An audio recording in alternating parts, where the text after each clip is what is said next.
Don't you yo me. No. Good morning. Hello, everybody. Not quite awake yet, but we're working on it.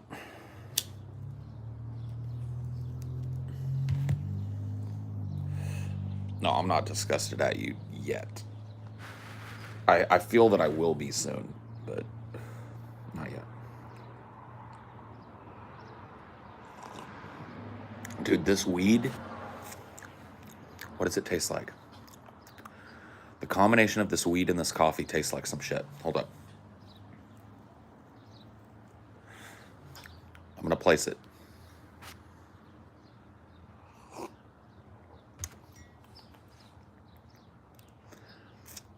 Fuck. What is that taste? There's a flavor. Oh.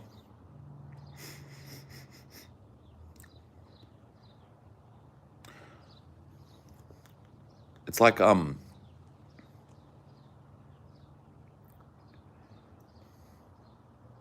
fuck, I don't know. I don't know.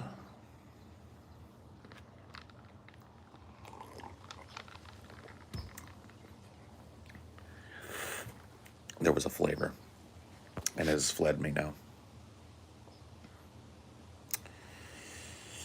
Oh, man. There's not even 20 people in here, and there's already enforcement having to go on. What a fucking mess. What a goddamn fucking mess. And here we are yet again, pulling up on 3 minutes into this. And it's very apparent to me that fucking notifications have not gone out.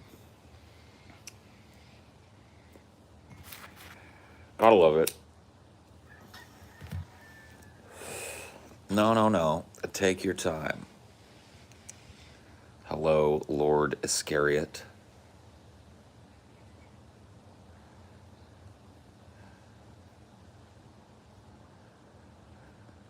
Did not get a notification. Of course not. Why notify people? Why tell people I'm live? Why tell people who want to hear that I'm live that I'm live?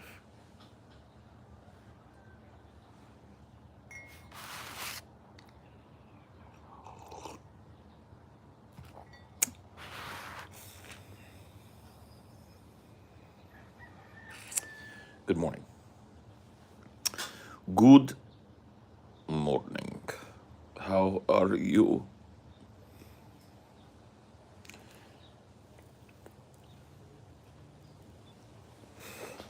I'm going to be your workout beats. All right, let's go. Step it up now. One time. Left foot shake. Right foot shake. All right. Now touch your toes. Step it up now. Double time. 1, 2, 3, 4. 1, 2, 3, 4.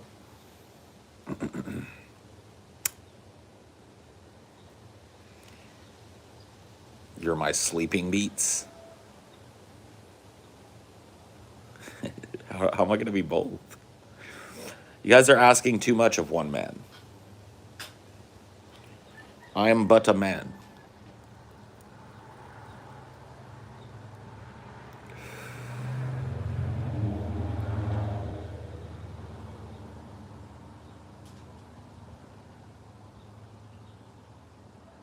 I'm versatile. I mean, I don't know if I'm versatile enough to put half the audience to sleep and half the audience get them pumped for a workout. I don't know if I'm that person, you know.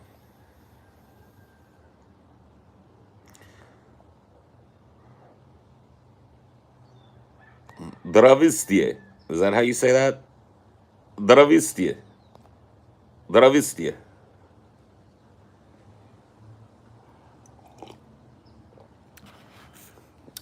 Is that how that's pronounced? All I know is na zdrovia. Dravistie. Is that how that's? Dravistie. Dravistie. Is that how? Am I saying it right? Press F to believe in yourself. No. Don't press F. I think I've got just the single letter F on my banned word list.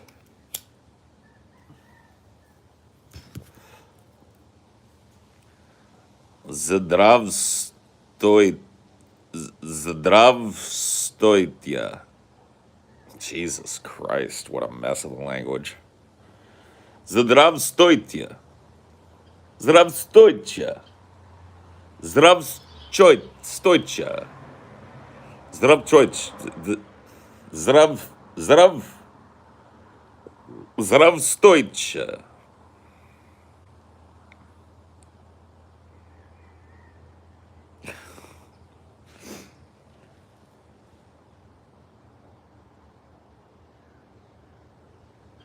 Catherine from Civ 5 taught me how to say it. In Mother Russia, joint smoke you. Yeah. Can you even get weed in Russia? I imagine you can, right? But I also imagine that, like, Russian weed is, like, horrible. Am I right about that? Can any Russians confirm that Russian weed is just terrible weed? Can anybody confirm? Okay, this might be easier. Can Europeans confirm that European weed is terrible weed? I get this feeling that, like, on the European continent, they've got some real scrubby ass weed. Some real scrubby weed. I get the feeling.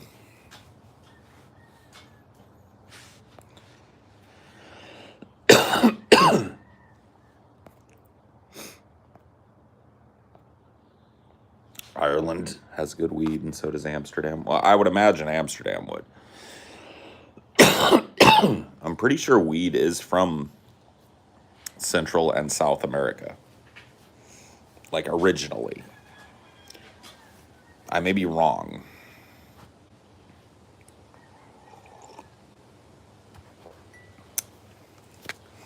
Just rewatched that DFF Ongoing Insane. Made me worry about you again. Why? You realize that lots of people suffer from vasovagal syncope. It's a pretty common diagnosis. And I do just fine with it.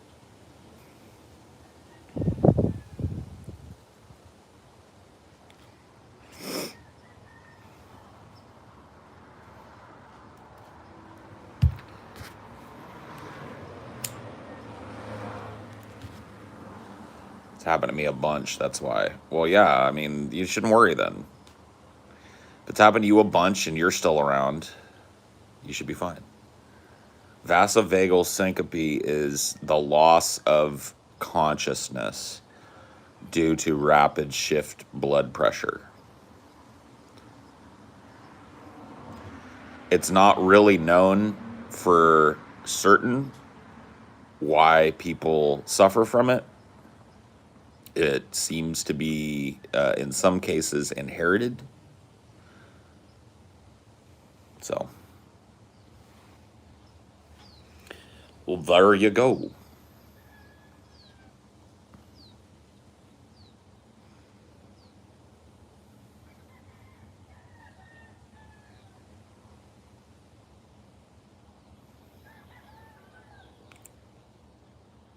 Spelled vasovagal syncope. Yeah, it looks like syncope. Oh, syncope.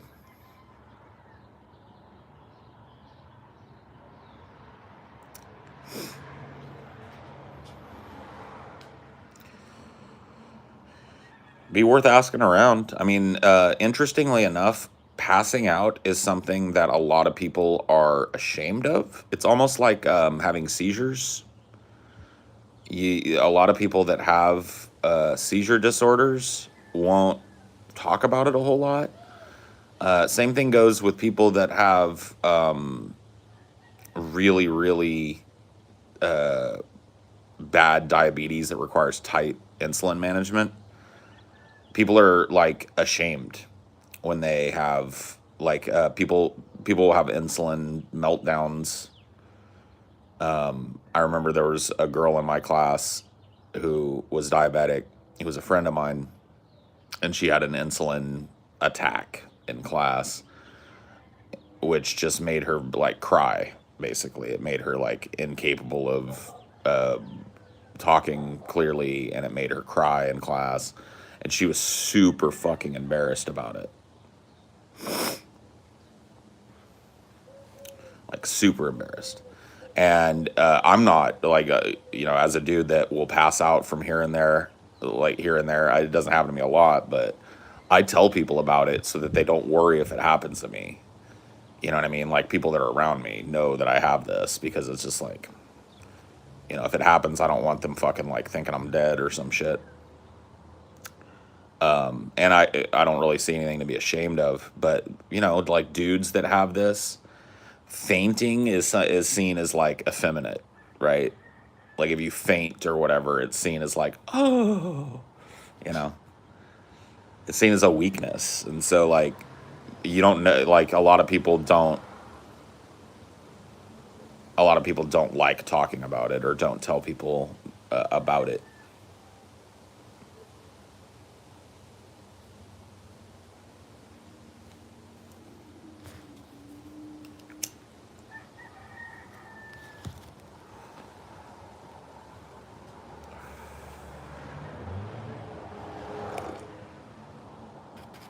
But there's quite a few people that suffer from various types of syncope. Never fainted in your life must mean you're a giga Chad. Fucking the Chad Otello versus the virgin fainting populace. The Chad Otello never faints. The virgin fainting populace faints occasionally. Somebody make up the meme. If that's not a meme, somebody go get the meme template and start working on it right now.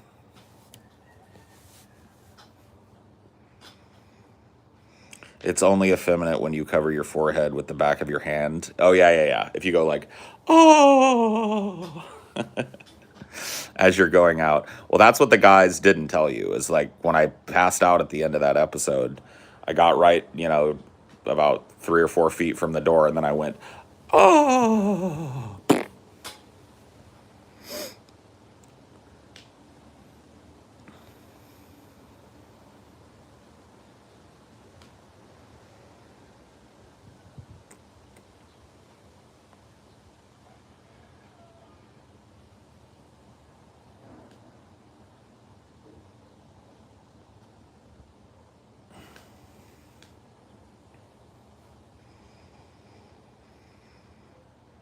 Oh, I've got the vapors.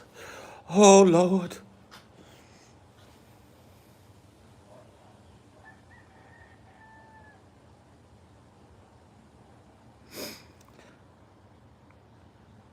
Lucky the whole house didn't crumble from you falling.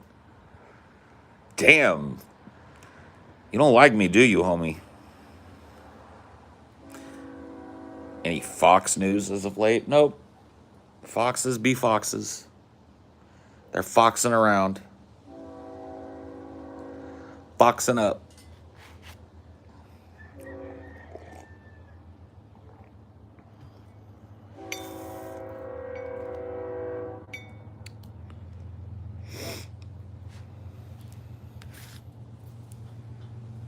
Scott. Thomas James, I feel oh so very strange. Oh.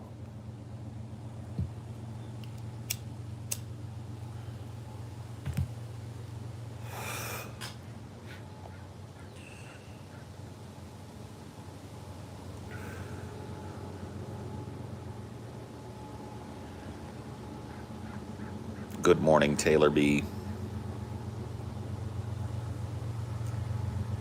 Got us a train on the way out.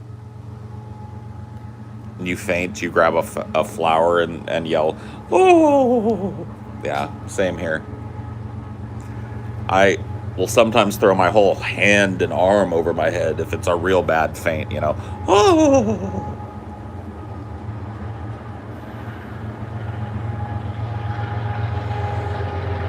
Got us a train, 1, 2 engines. Lots of graffiti, though. Lots of cool fucking graffiti. Damn. It's a 2-engineer though, so it's probably going to be pretty short. Do you ever know what the train is transporting? You can make some inferences sometimes, but no, not really.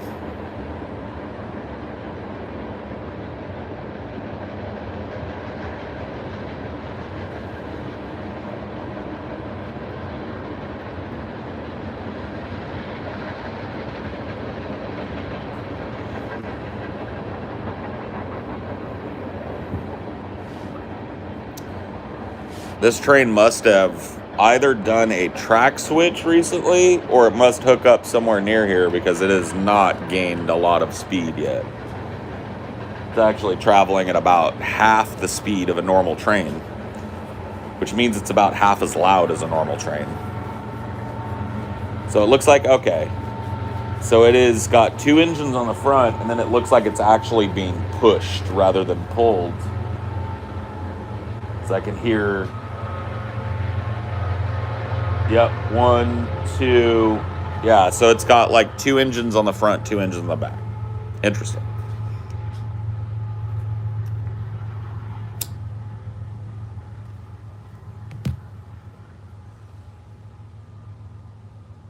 I don't get how they do the shading with spray paint. They got different colors, bro. Different colors. They learn the tricks. They learn the tricks. Why are people so against bullet trains? I don't know.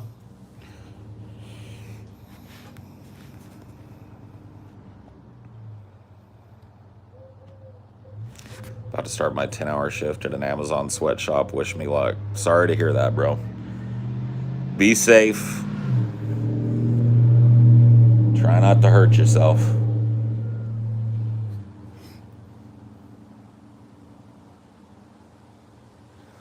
High speeds are cause for concern for a lot of people. I mean, you'll get splattered by a fucking train like that just as bad as you get splattered by a goddamn fucking bullet train. Like, don't stand on the goddamn fucking train tracks. That shit stands, you know? Kind of reminds me of the same people who don't like driverless cars. Yeah, no. I'm all for it, dude. I'm all for some bullet trains.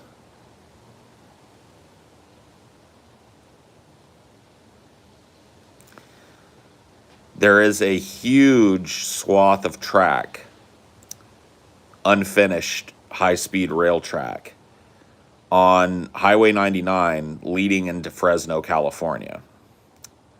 I haven't been by there in a while, but the last time I was out that way, there was a big sign on this unfinished chunk of track that said 50,000 jobs were wasted to build this unfinished nightmare or some shit like that. Like somebody, I don't know what happened, like who put it up, but on the bones of this train, like what was supposed to be a bullet train, what started as the idea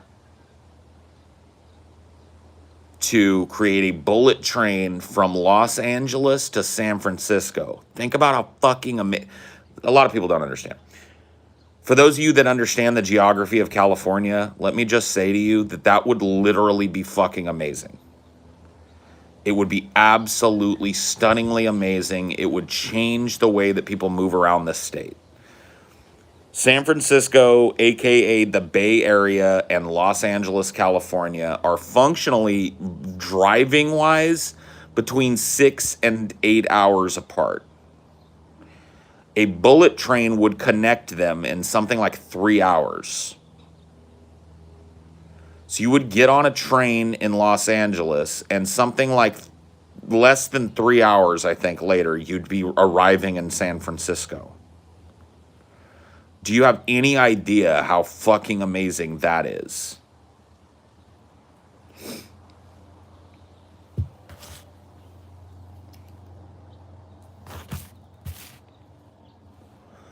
No traffic, no bullshit.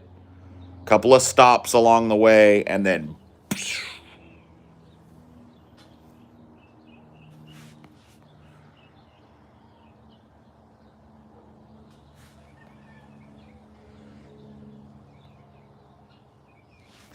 so what happened in California with the bullet train is that was the original plan. The original plan was to build a bullet train from Los Angeles to San Francisco.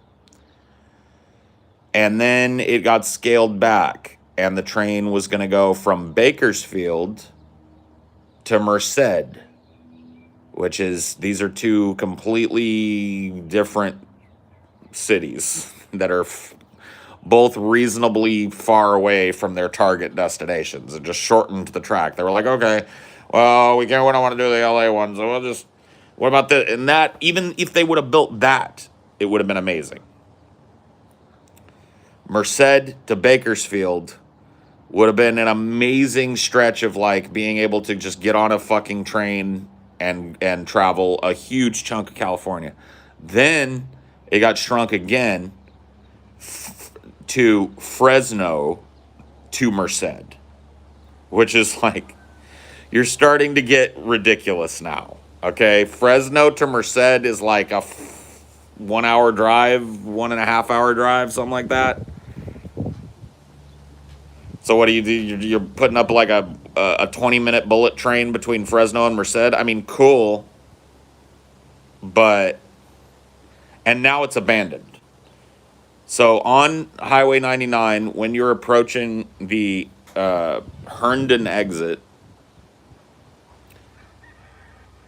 you will see about a 1.5 mile long section of track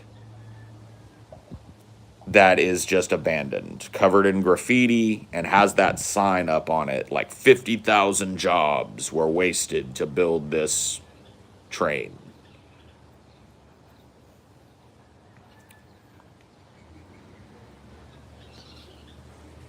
It's like,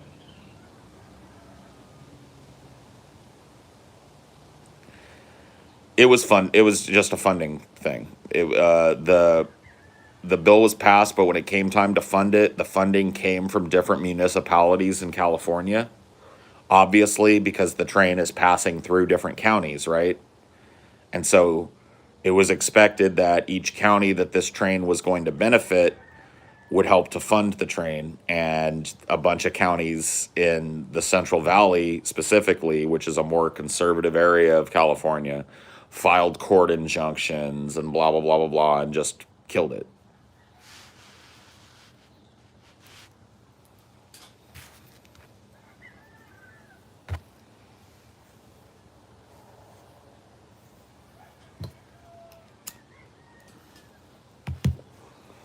After it had already started to be built, after millions of dollars had been spent constructing this. If you guys saw this shit, you can probably find a picture of it. If you guys saw this shit, you'd be blown away. It's not just like a train track. It's a giant structure built specifically for elevated high-speed rail. So it was meant to just be like a bullet train that would fly by as you're driving down the fucking freeway. And it was basically going to sideline 99, which is basically the West Coast's main artery. You can take 99 from Mexico all the way up through Canada, into Canada. So 99 is like the main vein of California, right up the gut. That's how you get from Southern California to Northern California, or one of the ways. And the bullet train was supposed to basically hug 99 for most of its route between Los Angeles and San Francisco. And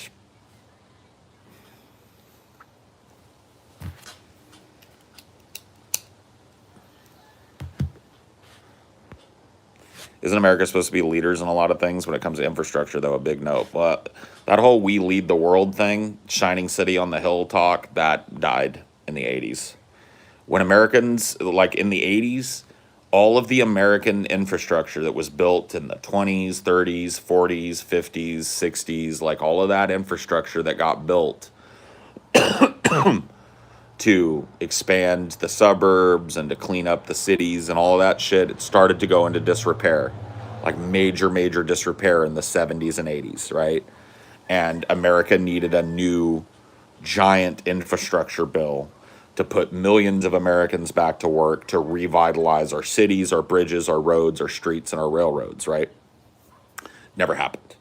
So local municipalities cleaned up a road here and there, states cleaned up main arteries here and there, but for the most part, our infrastructure rotted and rotted and rotted. Our bridges got more and more rickety, and the roads got more and more abused and used, and more people moved in to these areas, and as a result, the roads got abused more, and then suddenly, back in the 60s, a 2-lane highway was just fine. Now a 2-lane highway is fucking ridiculously underserving the community.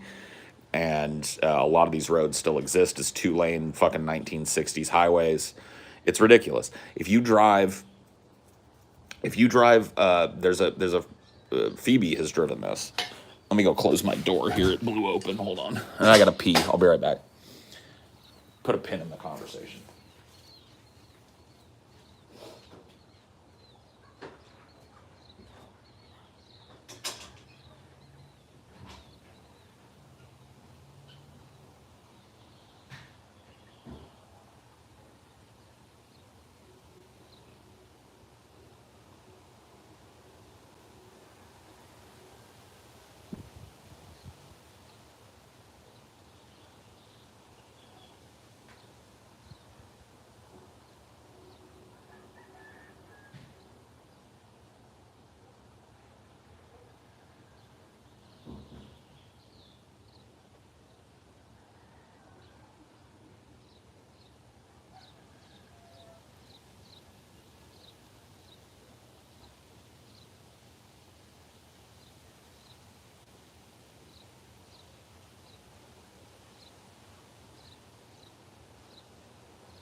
I love having a cat that comes when you call it. It's so weird to me, but I guess pretty common. All I have to do is say cricket in the house, and I'll hear like thump, like the little padding feet.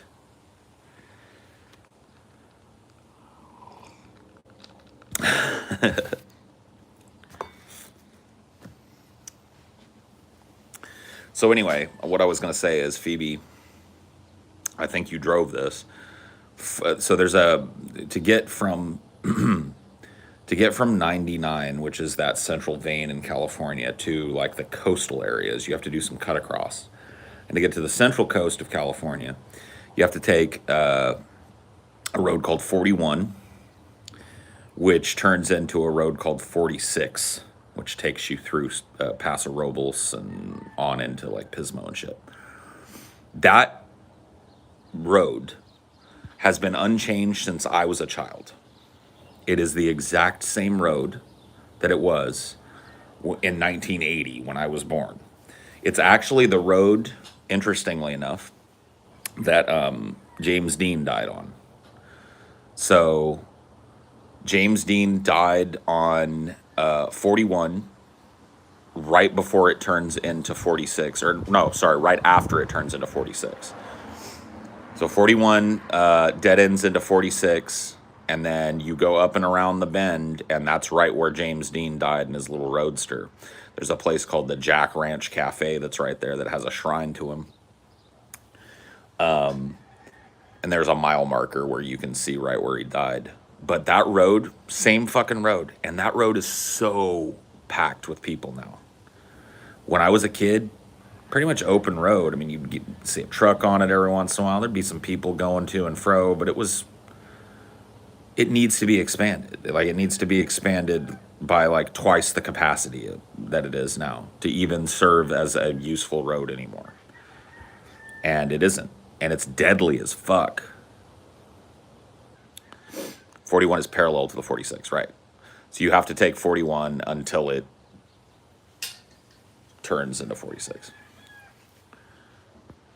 Da Californians. Yeah. Da Californians, yeah.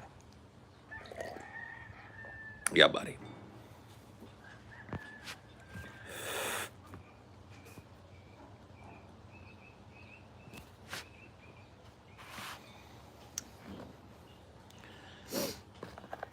It's a windy 2-lane nightmare that needs to be completely redone. Yes.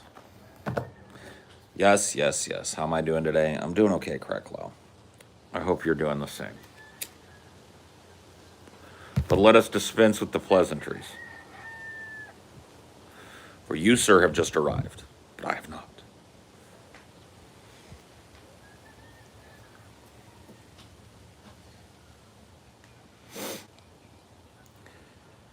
It's way steep in areas where it doesn't need to be. It should honestly be expanded by at least a lane on either side and a median. Yeah. It needs to be made a modern fucking thing. Do you know about the curse of James Dean's car? I've heard about it, but I don't know exactly what the lineage of it was again. I remember my mom telling me about it when I was a kid. She was the one that pointed out to me that that's where James Dean died. She knew a lot more about it, obviously, him being a more iconic in her childhood than mine, right?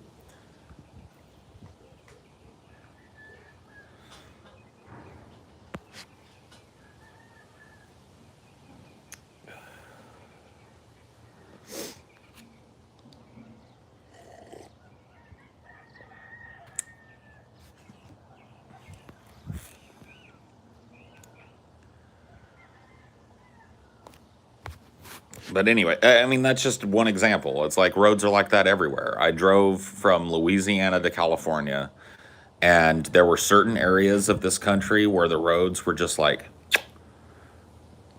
let's be real about it, Texas. When you are driving in the South and you hit Texas, it's fucking palpable. It's like, fuck, man, these roads suck. Welcome to Texas. You're like, oh, all right.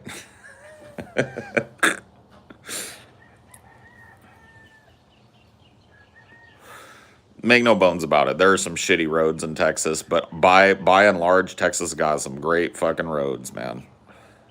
All that oil money. All that oil money. Goddamn. Goddamn, little Zanny the man.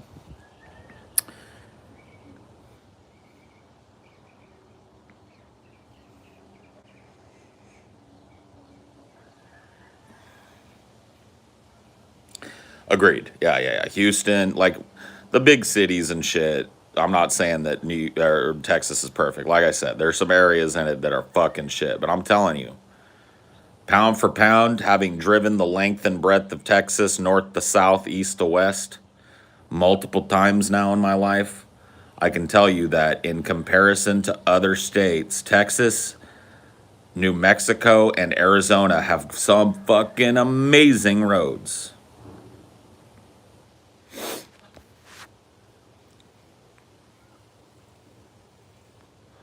Causeway story when it was pouring down rain and the windshield wipers went out. Oh my God. It wasn't on the causeway, thank goodness, but we were heading into Louisiana. We were in Louisiana on that, whatever that road is that leads out of fucking East Texas into Louisiana. Heading from fucking San Antonio in Ashley's little shitbox fucking car, and it just started pouring rain. Not like a little sprinkle, not like a downpour, like. And then her fucking car was struggling. I think the belt, what had happened is that the alternator belt or whatever got wet and was slipping. And as such, the car was fucking dying. Like the battery was having trouble keeping the car running and firing and shit. And so the windshield wipers died. And it was like, oh fuck, bro. So we're on this fucking freeway doing about 50 in the pouring rain, and the windshield wipers die. And there's no, you know how it is in fucking Louisiana. There's no way to pull off. There's literally no shoulder. You're on a bridge over the swamp. And so I just had to like fucking like, okay, welp.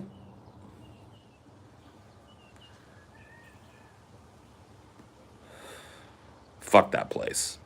Fuck that car. Fuck the South. Fuck ever driving around that fucking place ever again. If I visit there, I'm Ubering. I'll fly in, I'll Uber where I'm going.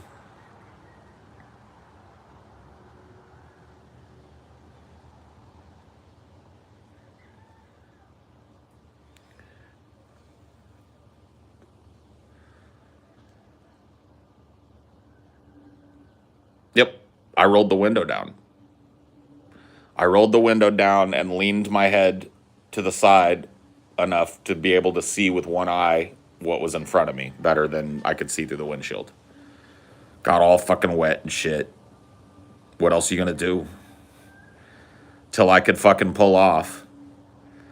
And when I pulled off, I immediately had Ashley on her phone going like, find us a fucking mechanic, because if I stop this thing, it's not gonna start. And she found us a mechanic that was on the pull off that we pulled off on about 2 blocks up, pulled into some little old fucking like podunk.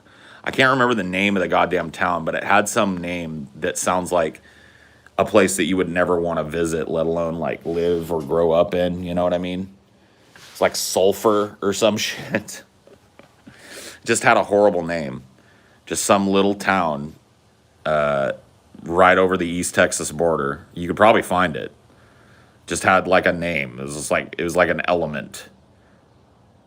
Sulphur or some shit. It was in Louisiana. And we pulled into this little old man's fucking garage, and he looked at us like we had landed out of a spaceship. I was at that point shaved headed, long beard, wearing weird fucking glasses, dressed how I dressed, you know. And you know, Ashley looked like, you know, kind of like a BBW fucking Harley Quinn, you know. Like half of her hair was pink and half of it was blue. She's wearing some anime t-shirt with her anime tats and shit, you know. And we pull up in this old man's fucking garage, and he literally looked at us like we'd dropped out of a fucking UFO or some shit. He was like,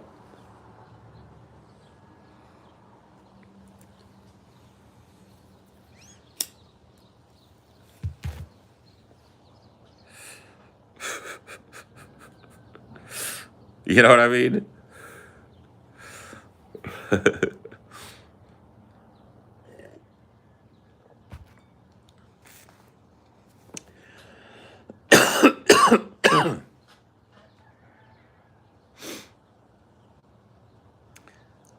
And like,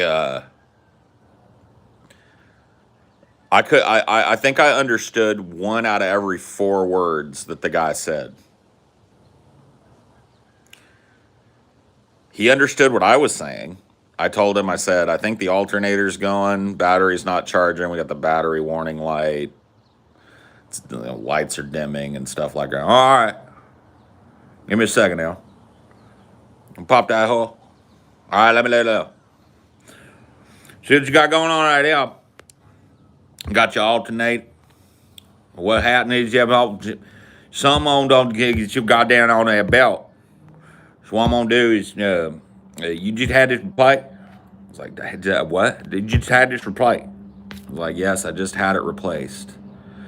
It was a newer alternator. We had just recently had her car worked on. He's like, all right, give me a sec. He went into his little fucking around the corner in his little thing, came back with a big ass wrench. Like a big wrench, you know what I mean? Like one of those wrenches you could brain somebody with.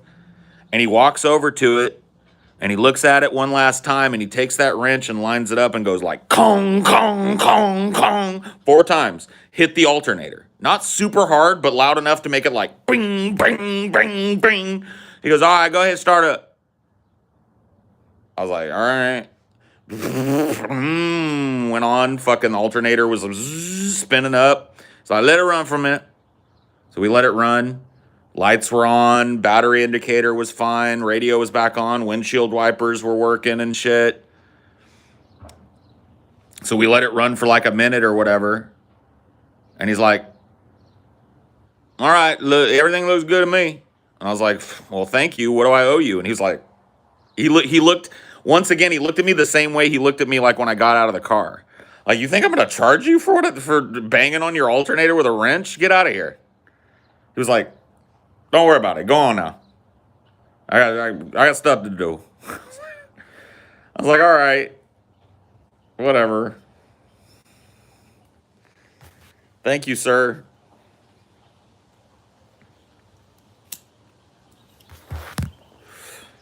Didn't charge me a dime. Sounds like a wholesome person. I think he was. Yeah. He was nice to us. When he could have fucking, he had us over a barrel. Could have charged me pretty much whatever.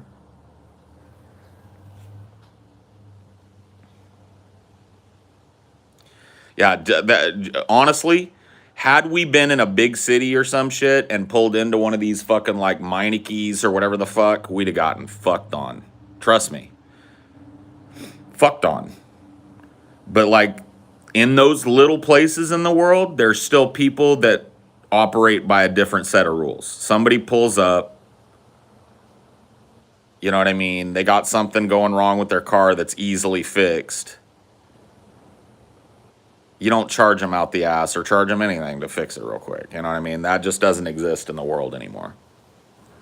Except in these small fucking communities. So we were very lucky to pull into whatever that shit little town was. As much shit as I talked about it. What the fuck? Why is my fucking door incapable of closing? This wind is killing me.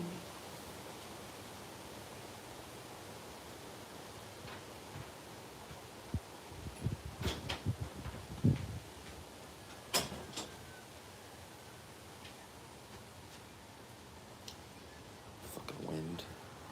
Bullshit wind. Demon wind. Excuse me. Yeah, dude. I'm starting to feel like I might have a poltergeist or some shit. The haunted door.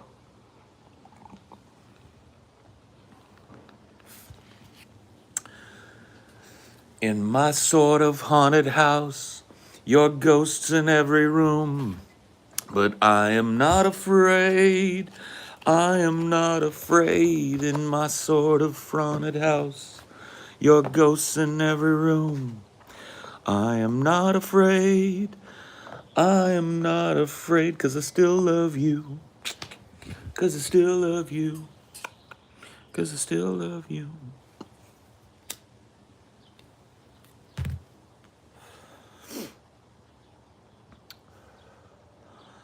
My name is Bill Wilkins.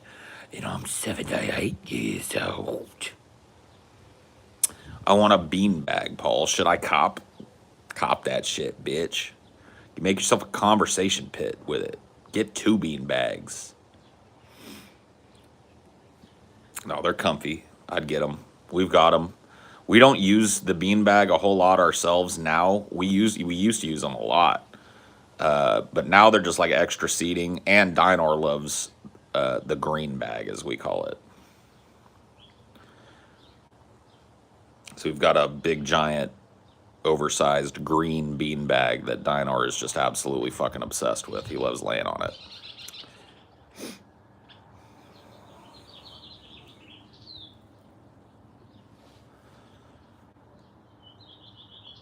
Well, that's my ultimate like vision. Like once I buy a house, is to create a room that is a conversation pit, like a smoking room.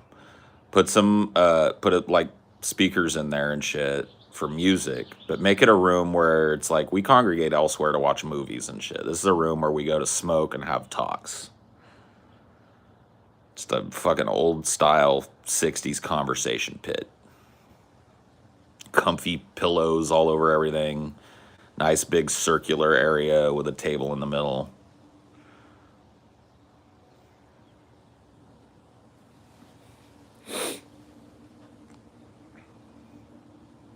That's the idea, yeah. Decorated up. I mean, TJ has a room like this in his house. It's more of like a media chill room. I don't know if he's torn that down. No, he hasn't. I don't think he has, because I think he streams from in there sometimes. He's got like a little, it's basically supposed to be like a tiny little kid's bedroom, but he's got a nice little, 2 to 3 seater leather couch in there. He's got black lights and cool posters and like a little low slung coffee table to put your smoking stuff on, and it's a chill place to hang. It's definitely like a template for what I want to build. I definitely don't want to put a TV in there. Like I don't want to have a room like that that's got a TV. I want to set it up for sound and just put comfortable seating in a circular kind of way, so that everybody that's in there sitting doesn't have to, but can see everybody else that's sitting.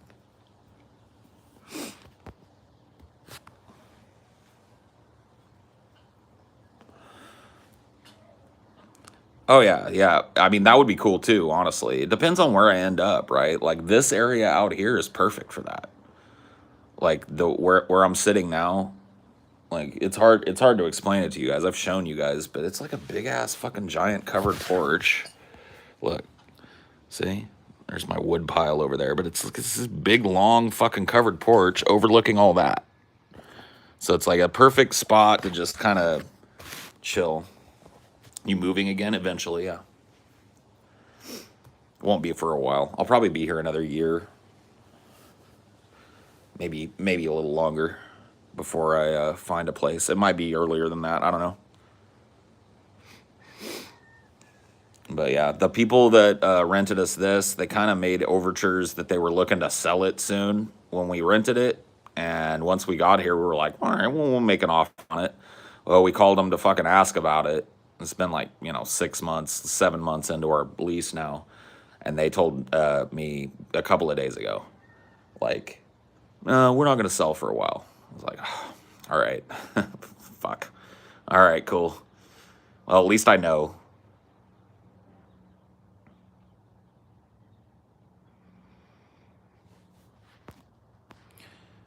Oh, dude, if I kept this land, I would have my nieces and nephews come over to visit, and I'd get a bunch of like acrylic paint and just let them go nuts on it.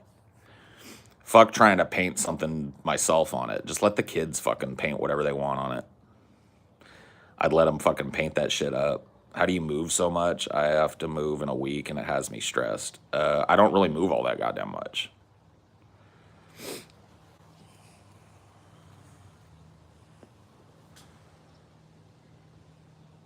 Now would be a really good time to sell. They're dumb. Well, here's the thing.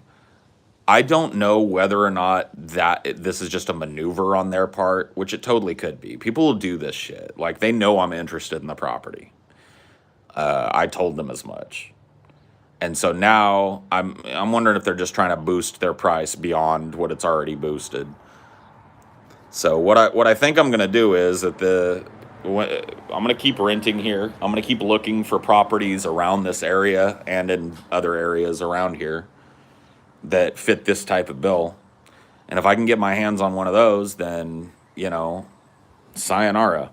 But before I go, I'm gonna make them an offer. I'll have a pre-approved loan, and I'll say, look, I know you guys said you weren't looking to sell. Here's my loan documentation. You guys could have this money today. Here's my offer. You guys, we can sit down today, get yourselves a real estate agent, sign this shit up. You sign it over to me. I'm willing to put an as-is fucking clause in it, not put you under any stress for having to take any of the money and fix things up. I'll take care of it all. Here's your offer. They might take it. It just depends, It depends on whether or not they're motivated or not to sell. I would think, like, the position that they're in, not to reveal too much about their personal lives, but they're older. They're older than my parents. My parents are retired, right? And they are in their twilight years, the people that I'm renting from. They're older, you know what I mean? They're getting up there, pushing 70 and all that. I would think that now would be a perfect fucking time for them to have a huge nut of money, you know what I mean, to cover medical bills or to cover their retirement or to fix up their property or get whatever they need, right? Having a fucking nest egg. Because I don't know what I would offer on this property right now, but it would be in the hundreds of thousands of dollars, right? So, but I've done this shit before. I've purchased a house before. I know how people play games and stuff. They've got me locked in for another 5 months. Why would they start talking sell with me? You know what I mean? When they've got me paying them every month. So, you know what I mean? I do think that they're, if they don't sell it to me within the next year or so, they're going to really regret not doing it because the property values are going to plummet. Like, property values are going to go. Got ourselves another little housing bubble going on here. But it is what it is, you know what I mean? Like, I'm going to find another place. I've done this before. What you do is, the best thing you can do if you've got good credit and you've got the means to fund, obviously you got a good relationship with your bank and you don't have any late payments, you don't have a history of that shit, you can go to your bank and get a pre-funded housing loan, which is like, it just greases the wheels for this type of shit. So I take that document over to them,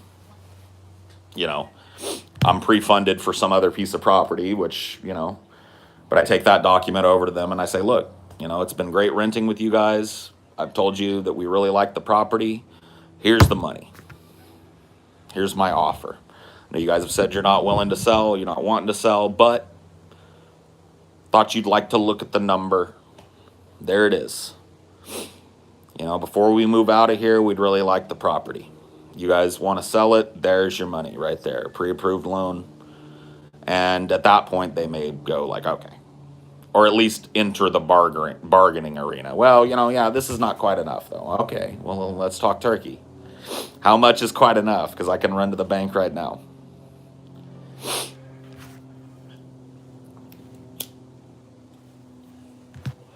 See, the only way that I could exert more leverage in the housing situation that I'm in right now is if I was really super wealthy.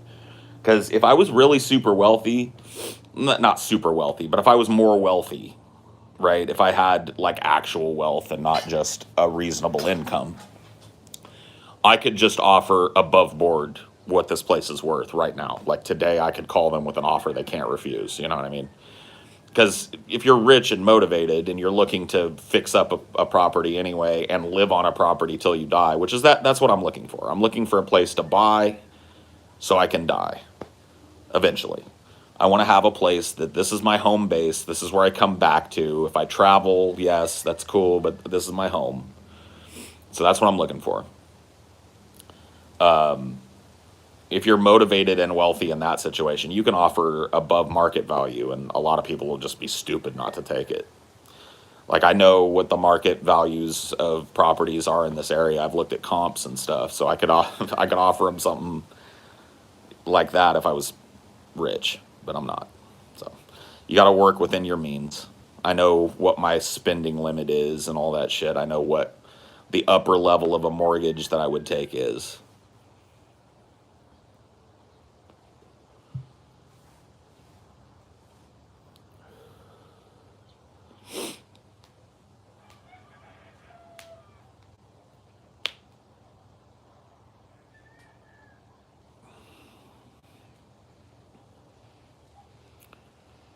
Wealthy people just pay cash. Exactly. That's the point.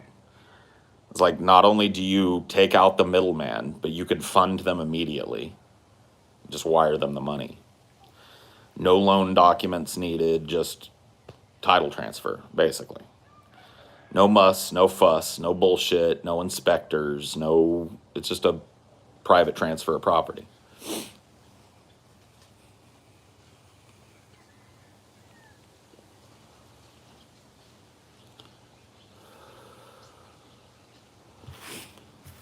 But to be frank with you, rich people do not always pay cash. In fact, most wealthy people do not outright own their homes. It makes way more money as a wealthy person to borrow cheap money than it does to spend your liquidity.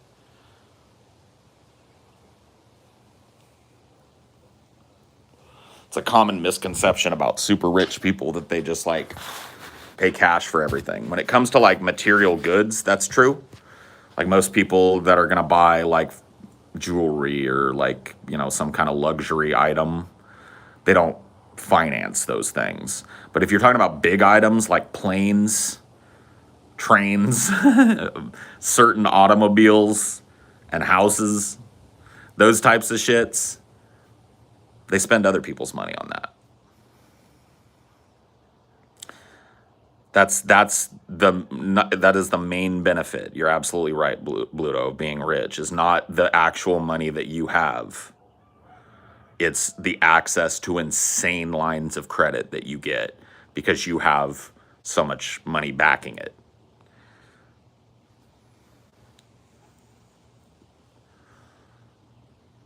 That's one of the ways that they don't always do that, Jonah, but that is one of the ways that rich people flip property. So they will take out home loans, buy these insane luxury properties, live in them for a while, and then when they get bored with it, they clear their books of it by just selling it for, half again or twice as much as they fucking bought it for.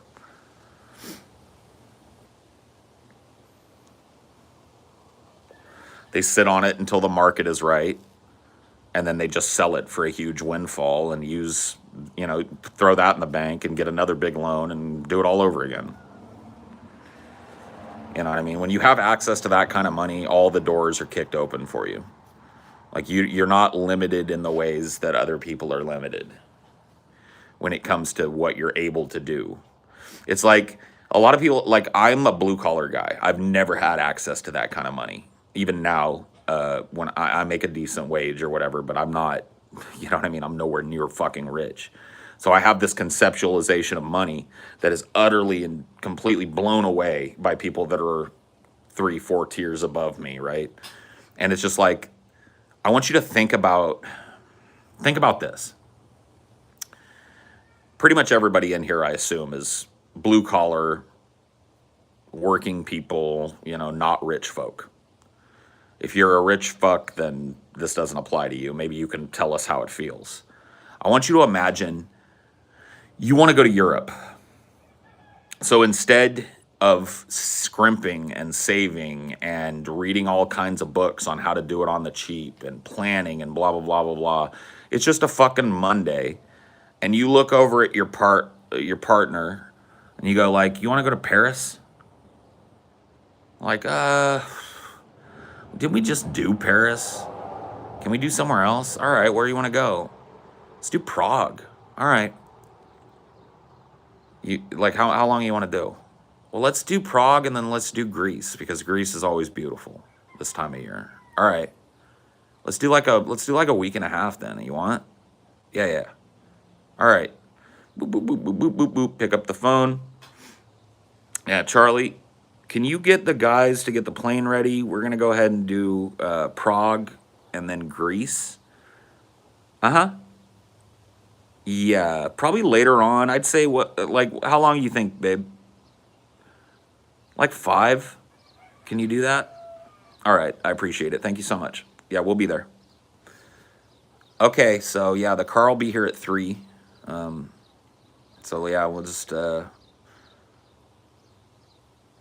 our normal like packing retinue just loaded onto the car.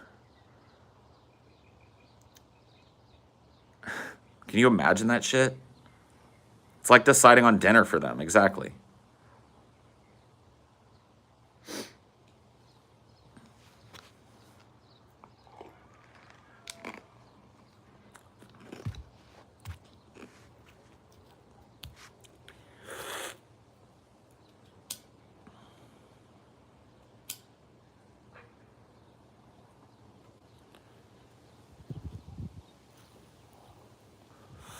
The drip, yeah. Should I get the boat ready in Greece? Do you think you're going to want to be on the boat, or do you want the villa? Well, I don't see why we should limit ourselves. Okay. Yeah, Charlie, could you have the folks get the villa and the boat in Mykonos ready? Yeah. Don't know if we're going to use either or, but yeah, we'd like to have them ready. Yep, thank you. All right.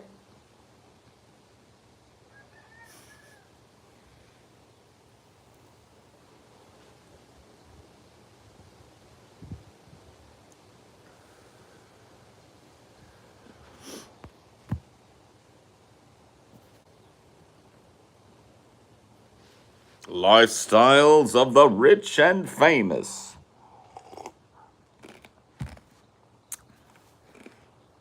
Billionaire phobia. It's not even a phobia. I'm just saying, like, that's it.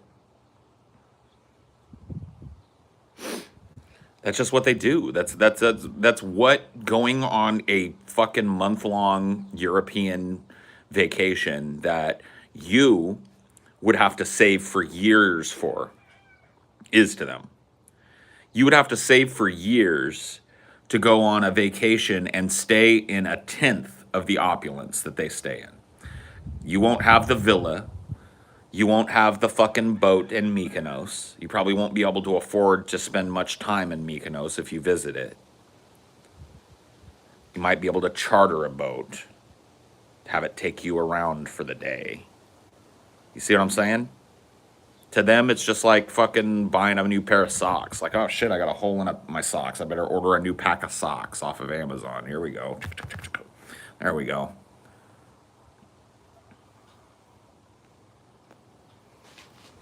Fucking crazy.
What's wrong, honey? I'm ever so bored of the Rolls. You just got the Rolls Royce, Don. I know. Ever so bored with it. Is it not made to your specifications? Oh, of course it is. It's a Rolls. It's just, I don't know. Well, what do you think would be fun? Oh, something smaller, something sporty. Surely not a Lamborghini. Oh, come on. What do you take me for? A SoundCloud rapper? Give me a break. No, something zippy and stylish. An Audi. An Audi? Yeah. Well, I suppose you could have Bevers take the Dawn to the car storage and, Get an Audi then. yes. Well, maybe I will.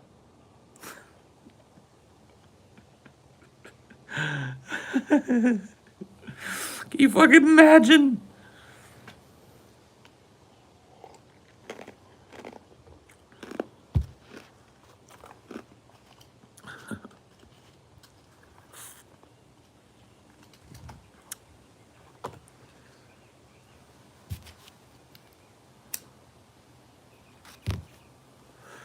A Lamborghini. I may as well drive a riding lawnmower. I may as well ask the Hispanic gentleman that trims the verge if we can borrow his lawnmower to show up shopping in. Are you kidding me? A Lamborghini? What do you take me for? Some new money rube? What do I look like to you? Jed Clampett? A Lamborghini. Pfft.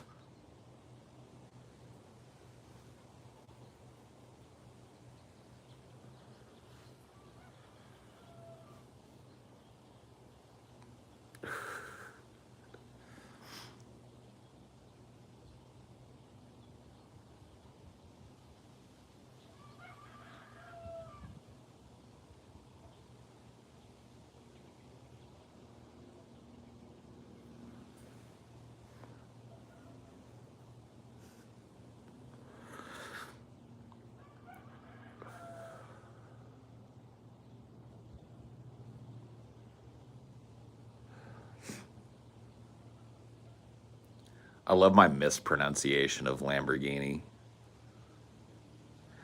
I say it like I used to say it when I was a kid. Lamborghini.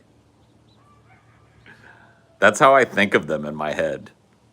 When I was a little kid and I had a picture of a Lamborghini Diablo on my wall, I thought, I said it Lamborghini. Lamborghini, yeah. Hey, Paul, I rewatched Dank Dungeons, Drunken Dragons, and the part where Scotty Mercy kills the old man in the desert is so goddamn funny. I know. Trust me, I know. Lamborghini.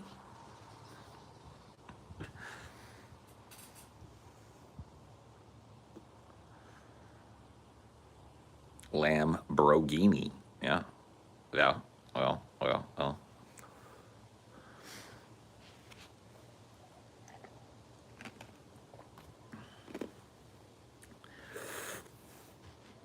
I love Louis C.K.'s joke about poor people knowing what it's like to be rich because they think about it constantly. Yeah. I didn't know you guys played D&D. Damn. Oh, yeah. Well, you're not a patron. Thou must not be a patron. No, we did a whole fucking epic-ass campaign, dude, of Dank D&D. And I'll say nothing. I'll say no more.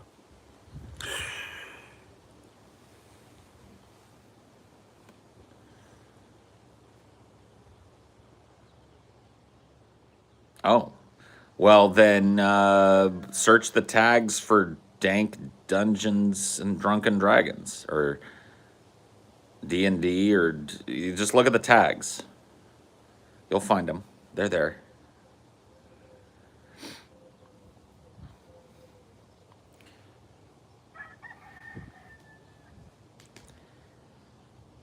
DD in DD. There you go. That's the tag you're looking for. Dank Dungeons and Drunken Dragons.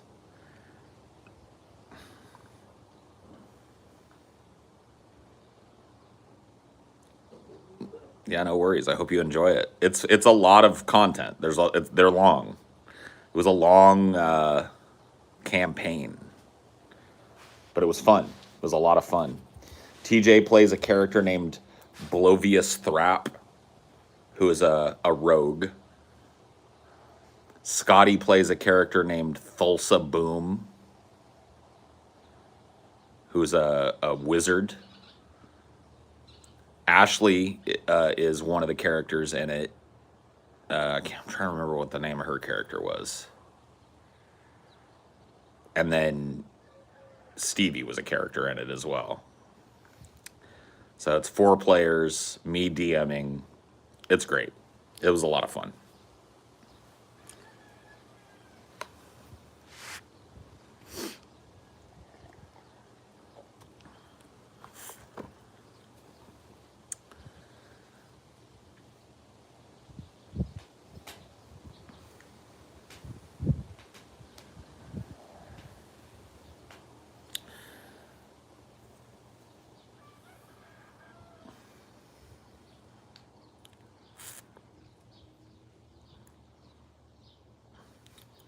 Well, it was my first time DMing, and I thought people were gonna really not like it a lot. For me, it was something that I'd wanted to try back when we were on DP. I pitched D&D to the guys back when I was on DP. I was like, dude, I think people would fucking pay out the ass to see us do a D&D campaign. Like, the 3 of you guys, I'll DM it. I'll learn how to fucking do all the shit. I'll learn all the rules. All you guys will have to do is show up. And nobody wanted to do it back then. It just never got off the ground. And then I repitched it after we started DFF. And the guys were like, all right, well, we'll try it. And so I fucking crash coursed, like, the basics of Pathfinder. And then basically hacked it and made my own system. Because I didn't want to deal with, like, the hyper complexity. We're driven when we do our D&D stuff by a quote from Gary Gygax, who you might want to get a sweater, baby. Yeah. I don't know. I'm not telling you you have to. I'm just saying it's fucking cold out here. It's breezy.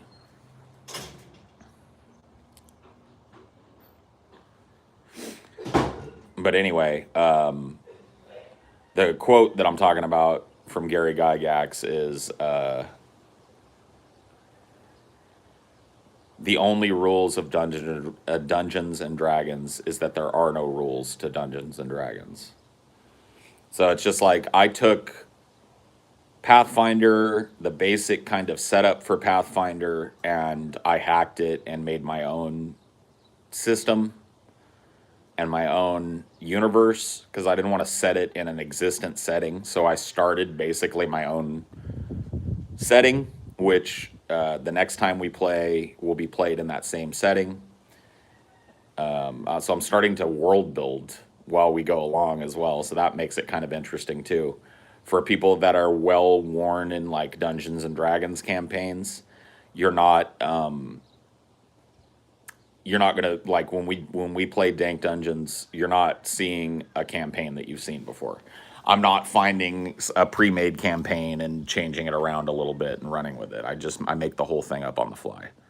Not on the fly, but I design the whole campaign, the world, the maps, the locations. All of those things are unique to our game, so that's kind of cool.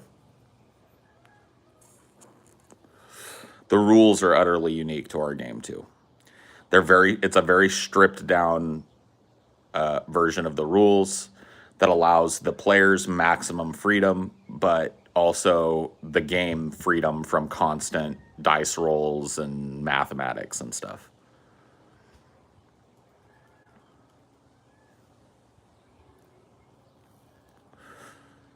Yeah, I did all the world design, world building, character design, lore, all of that shit. I don't have a name for the world yet. but there are a number of locations that exist within the world that have established geography and shit. But as I go along, we're, adding to that. So it's kind of neat, kind of fun in that way for me as a creative dude.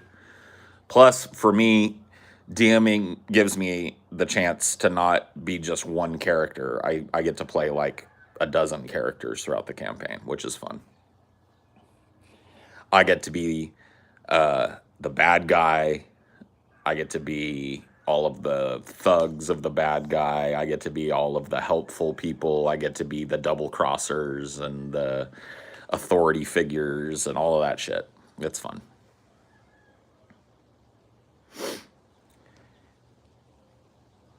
Hey, Dinor, don't roll in shit, please. Thank you.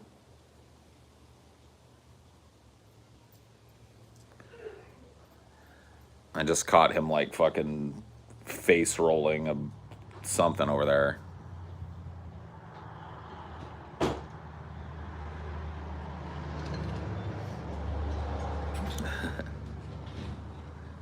You okay, baby?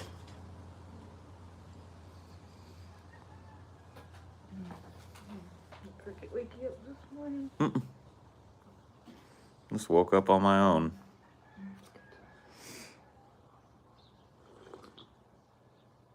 He's being an extra snuggly boy last night. Was he? I still want to make sure he wasn't over snuggling you.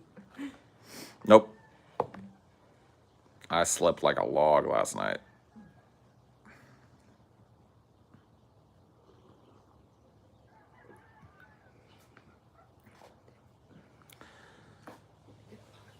Have you ever played WoW? Yes. I played WoW for years and years, on and off. Yeah, I've been dealing with a little bit of insomnia recently. Like not last night, but last week especially, I was having trouble sleeping.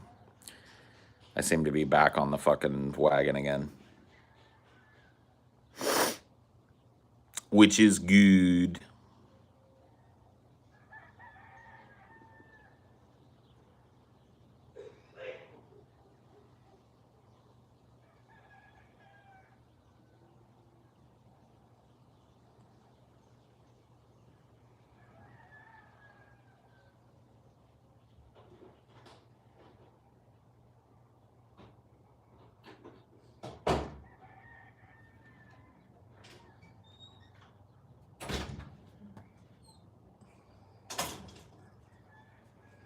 See over yonder. Nothing. I'm just staring. I was looking at some birds flying over there, and then I just started looking at the trees kind of blowing in the breeze. Got stuck.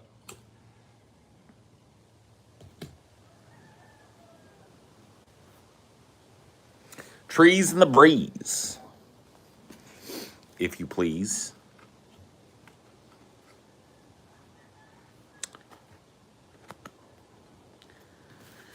Do you think your acting ability helped you DM? 100%, yeah. Especially my training in improv. Because for me, the way I work as a DM is I write a skeletal structure, but I improvise pretty much everything that the characters say. You have to. Because depending on the demeanor of the character, the player characters, you have to be flexible. So I write character templates, and I come up with a general demeanor and set of motivations for the characters that they will run into in various forms. But all of the interactions with them are all improvised. You also have to be able to improvise on the fly, like in terms of them making decisions that you didn't account for. And I do a lot of that as well. It does not matter to me. I'm not. So I've read a lot about DMing, and I've read that certain DMs are like ultra fucking rule ball breakers. A lot of people prefer to play under those types of DMs because they're super good at manipulating the complex systems behind D&D or Pathfinder, right? And these people have very rigid designs of their campaigns, and You know, player characters are not allowed in any way to deviate from that structure. You know, they kind of will not allow, they expect their players to play in their sandbox, which is, you know, I can understand that. If you're going to fastidiously design an experience for your player characters, you want, some people might want that. For me, I want the sandbox to have no borders. So if my player characters, within reason, obviously, I can't be like, have them be like, I summon a Pegasus with lightning bolts flying out its ass and I beat everybody and we win, but within reason, if they come up with something I didn't think of, I'm not going to tell them no. Like, well, can't we just skirt around this mountain range? Or what about the overland route? Or, if it's something like where I wanted to, like, because there's a good example of this. I wanted to force them at one point onto a boat because I had a really cool encounter designed around them finding their way through this fog, this unnatural fog on the boat. And I thought it was really cool. But as I was presenting them the boat as their mode of transport to the next area, Scotty was like, well, what about the overland route? Couldn't we take the overland route? And I was like, fuck, man, I hope they don't. But I didn't want to say, like, no, the overland route is blocked by an invisible plot wall. It was just like, of course, you could go overland. And so on the fly, I made up an entire overland route for them that included a forest encounter that wasn't a part of my original encounter. And I gave them the option. And they debated it as a party and decided to take the boat. And then I went back because I liked that forest encounter that I came up with so much and made them do it anyway. So it's like when they landed on the boat, they had to do the forest encounter anyway because I liked it so much. After they got through the boat challenge. So that's the way I do my campaigns.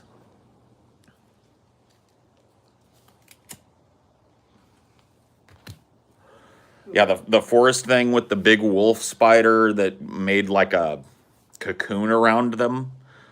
I came up with that as an answer to Scotty's, like, do we have to take the boat? And as they were arguing about that, in my mind, I was like, okay, well, if they try and go overland, they're going to run into a fucking spider in the fucking forest that's going to cocoon them. Spoilers, I know. Well, whatever. You gotta be a patron. That D&D thing happened, like 2 years ago? Yeah, it's like 2 years old now.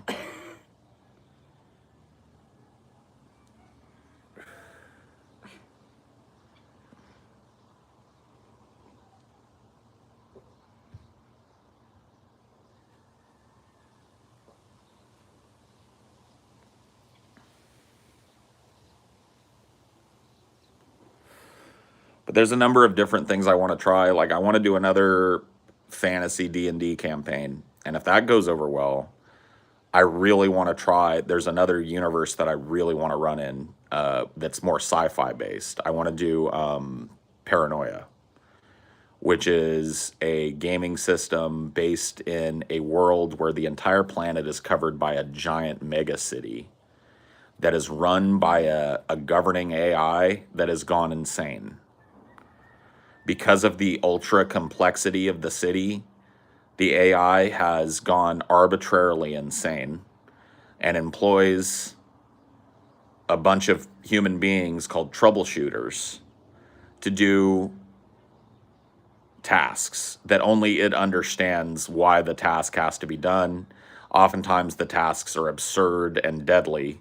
And the idea is that the troubleshooters have to figure out a way to do this insane, impossible task that the AI has given them, lest they be punished. And they run into tons of like bureaucratic barriers and shit. Like they're tasked with investigating something, but they don't have the key card that they need to get into the sector that they need to do the investigating. And they can't turn to the fucking computer and ask it for it because the computer's insane. So they have to figure out a way to get around the security measures and shit. use the bureaucracy and the weirdness and the different gangs and the different corporate entities against themselves in order to find a way to solve this minute little problem somewhere, you know?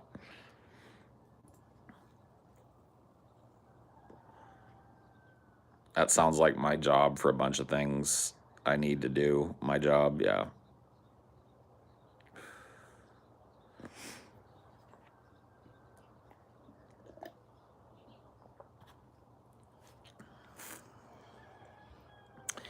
There's a system in Paranoia that I really want to keep intact, even if I hack the rest of the game, which is called perversity points.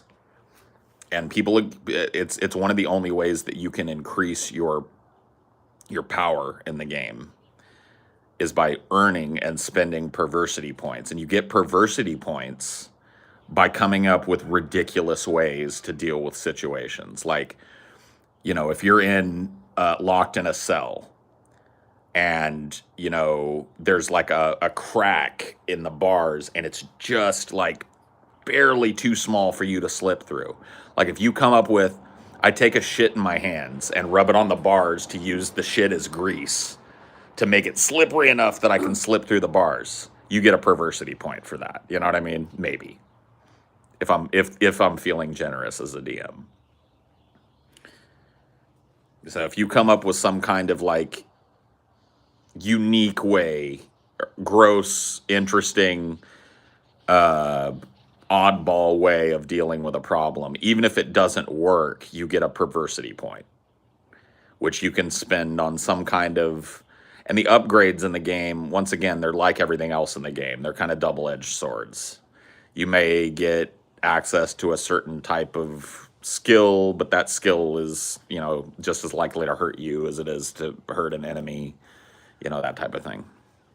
So that's a system that I'm really looking forward to putting the guys through once we do another fantasy setting. And in fact, not to reveal too much about the next campaign, but it will be an evil campaign. Perversity points might be something that I can just steal. I might be able to just steal the idea of perversity points and work it into my homebrew system. I just started Death in the Haymarket. Cool. I hope you enjoy it.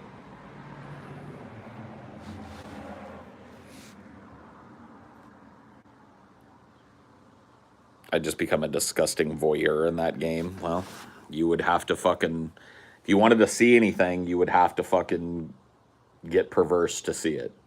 What happened with the D&D set for DFF? I guess COVID just made it unusable, which is kind of sad. Pretty much, yeah.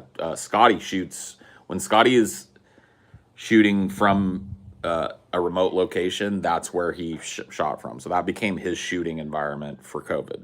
Yeah, like I don't think he even came over to TJ's until like the past couple of months or something. Yeah, it's been like 2 or 3 months that they've been getting back together. But for like probably 10, 11 months, Scotty shot out of what was going to be the Dank D&D studio. Which didn't make it a waste because he had to use it. He needed it, but I mean, it's just there was a lot of waste. COVID fucked us up the ass like it did a lot of businesses. We had a lot of irons in the fire that just became moot because it became really, like we all decided, and rightfully so, that it was dangerous for us to congregate. That we needed to listen to the fucking CDC and stay home. We had this unique job where it's like, it's not ideal, but we can do it remotely. So let's do that. And we did that, but that meant like walking away from a fuck ton of expenditure. We had, I wish I could show you guys the fucking Dank D&D studio. We had racked theater lighting in there, a whole lighting control board that we had to learn how to use. I was going to do all kinds of crazy stuff with that. We had a custom designed D&D table built for us. It was going to be awesome. And it just wasn't going to happen. Our D&D studio was going for it was like in the midst of a huge redesign. The studio that we normally shot in was being completely and utterly gutted, redesigned for the show. We were going to shoot with mounted and tripoded cameras and have just a whole different type of production. And all of that got shelved. All of that money that we invested into that had to be repurposed. The stuff that we had already bought, was repurposed so that TJ and Scotty could have a good shooting area, and me as well. And we just had to make do. It's just one of those things, man. Business is so fucking treacherous sometimes. The best laid plans of mice and men, That's probably part of it too, is like when you're doing something like that, you have to be willing to throw things away sometimes, no matter how. You can't get caught up in the sunk cost fallacy. Yeah. Sometimes you just have to go like, welp, right? Charge that one to the game and move forward with a lesson.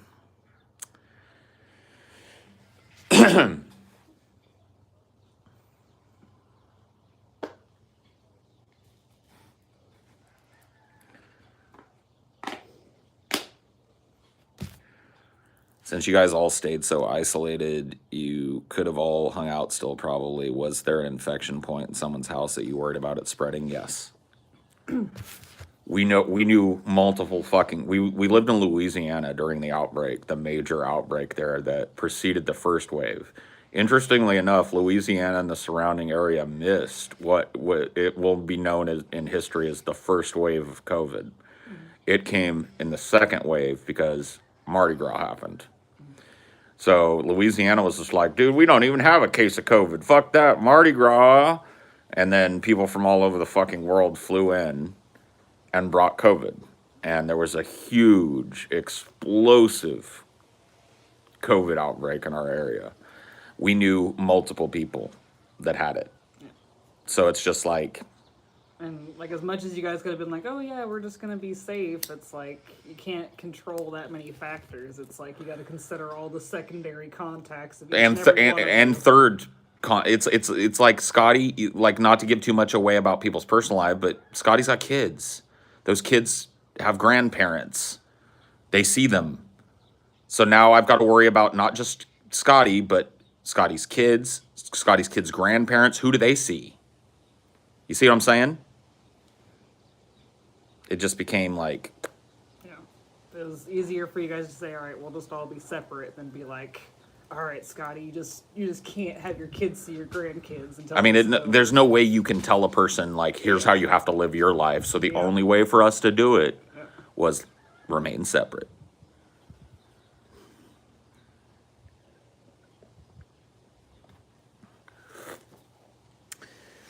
It's like, had everybody involved been willing to do what I did and what TJ and Chelsea did, which was lock down our houses.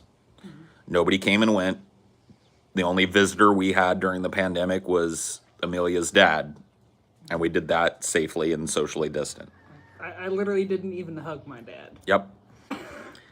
So, but there's just, even then, it would have been dangerous for us to be out traveling, going to gas stations. I mean, you might pick it up there. Just can't. It had to be the way it was.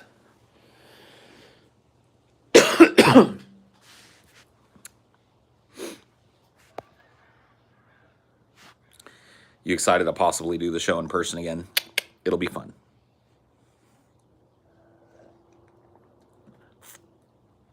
I don't know that that'll be something that'll ever be permanent, but with travel restrictions in place, it'll be very, very easy for us several times a year to meet up, hit a studio, film a bunch of content for you guys that gets chopped up and spread out.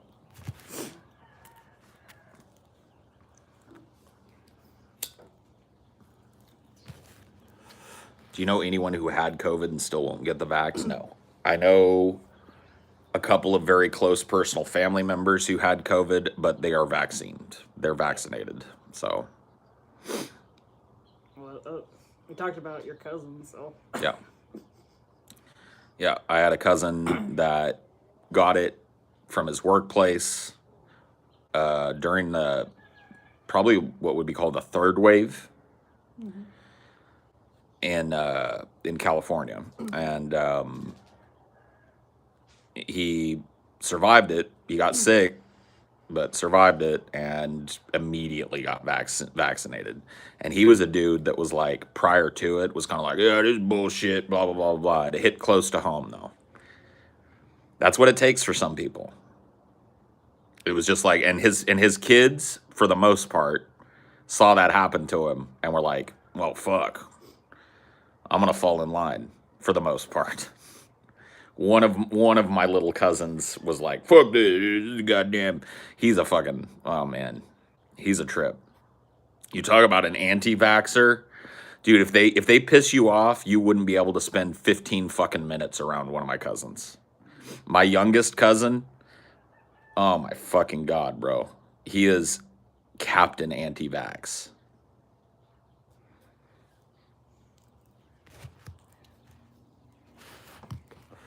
And it's just like, whatever, bro.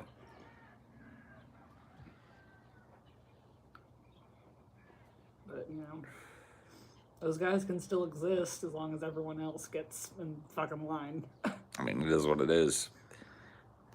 It's going to require literally a gun to some of these people's heads to get it done. That's why I'm in favor of let's just bring down the authoritarian boot now and get it done and establish a precedent in this country. There's a deadly fucking disease and people need to get vaccinated for it. Your goddamn fucking personal opinion on the vaccine doesn't matter as much as public health. Sorry. Your ass gets vaccinated or you get fined, and eventually, if you refuse to get vaccinated, a fucking police team comes and picks your ass up, takes your ass to a jail facility, and you get vaccinated in there. And then you get released to your own recognizance with a nice fat fine. Zach, people have gotten COVID after vaccinations because no vaccine is 100% effective. Right. There's always going to be outliers. And the reason why is it's spreading currently. Like, you know, like there's a lot of other vaccines that aren't 100% effective, but they normally don't have cases because so many people are vaccinated that it's not circulating. Yep. But when you have like only 40% of people fully vaccinated and it's still bouncing around between people, some people are going to get right. The 2% or the 3% margin of error comes into play at that point when you've got community spread going on with the same disease. And you got to consider there's like 100 million people at least vaccinated in this country. 2% of 100 million still a lot of people. Yeah. But of those 2% that get it, they're 98% less likely to go to the hospital. Right. COVID becomes less of a problem. Like, so the people that are vaccinated that do get it, I don't know that anybody that is vaccinated that's gotten COVID has died. I think there might have been one, but that was someone that was very recently vaccinated, like not fully vaccinated in India, and they got the Indian variant, Okay. which is getting around the... In this country, though, nobody that's fully vaxxed has got... There have been people that have gotten COVID, but nobody's died from it. Yeah. So, there you go. My mom worked at a funeral home for a decade, had to deal with the suicide of a young religious kid, and the parents wouldn't even give the okay to embalm the kid. The police had to step in. I don't know what that has to do with what we're talking about. I'm really trying to think of a tangential connection of what the fuck we're talking about here, and I can't find one. Anti-vaxxer, my sister knows. She believes that the vaccine are a form of genocide and believes that stopping the vaccines are a form of World War II baddies. Wait, dude. That What? is fucked up that he said that. He's saying that the parents wouldn't even give the okay to embalm the kid. Embalming's not fucking necessary, bro. There's no requirement to embalm people. Right. It's not them being a crazy religious person. They just don't want to get the fucking embalmed. Right. You don't have to embalm. I went for school for this funeral directing shit. Embalming is bullshit. Like, there's no point to do it unless you Unless- plan on displaying the body. Yeah. If you're just going to put the body in a fucking coffin, there's no point in embalming it. Yeah. That's not being afraid of needles. It's just, it's expensive. And if you're not having an open casket funeral for like 6 hours, it doesn't fucking matter. Right. You're going to rot eventually in your fucking casket anyway. All embalming does is make sure that the process is slowed down in the short term. It's like, we just went to a funeral where the body wasn't present. It's Yep. not a big fucking deal. Yep.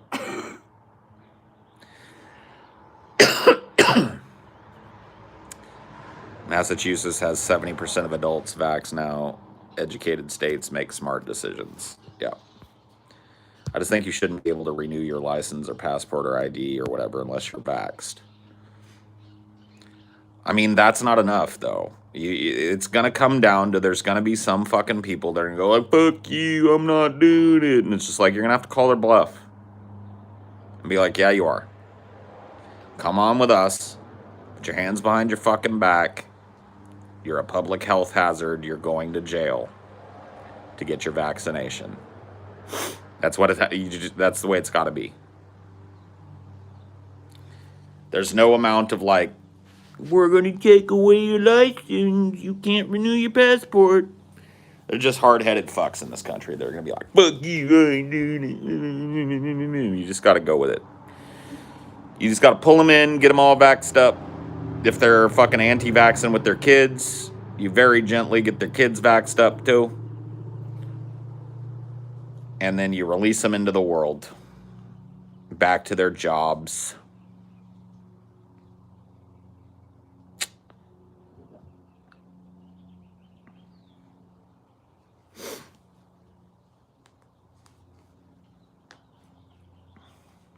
I mean, that's perfectly valid to have a home wake of an unembalmed body. That's how it used to fucking be.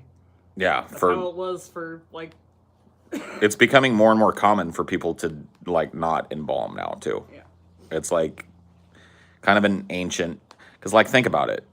Back in the day, people's bodies oftentimes had to be transported over great distances to be viewed by the family. It might take, like, a week. Yeah. Or more. Or more to get a body. The only reason why embalming is so popular in the U.S. is because of the Civil War. Right. If you go to Canada, they're going to look at you weird for people saying that they embalm all the time. People in Canada are like, what the fuck, you embalm every single time? That's fucking weird. Right. It's not infection control. It's just fucking making them look pretty for longer. And Right. So it was because so many people died far from home and their bodies were shipped back that embalming became standard practice. Yeah, especially like through fucking the South. Right. Like, you gotta consider how fucking hot the South is. Right. So. You don't want to send a putrid, bloated, black corpse, not black, but you get black with corruption corpse back home for mom to kiss before you bury it, you know. You want it to look somewhat presentable and not be completely rotten, so you shoot it full of fucking formaldehyde and flush all its body fluids out, remove all the organs and shit so that it doesn't rot as fast. You treat it like a piece of meat. Mm-hmm. You preserve the meat. You know what I mean? And it's basically an archaic thing. People that die close to home and typically like have funerals within like a week of their death or whatever the fuck, and people don't want to have an open casket, don't want to display the corpse or whatever, there's no point. I mean, and if you do have a family member that dies and they tell you have to embalm, they're lying. Yeah. There's only extremely rare cases, and that's if you're shipping them like across state lines or some shit, yeah. But they have this thing called a fridge too. So you can always put them in the fucking fridge until you're ready. Yep. If you have a short funeral, then... freeze them up.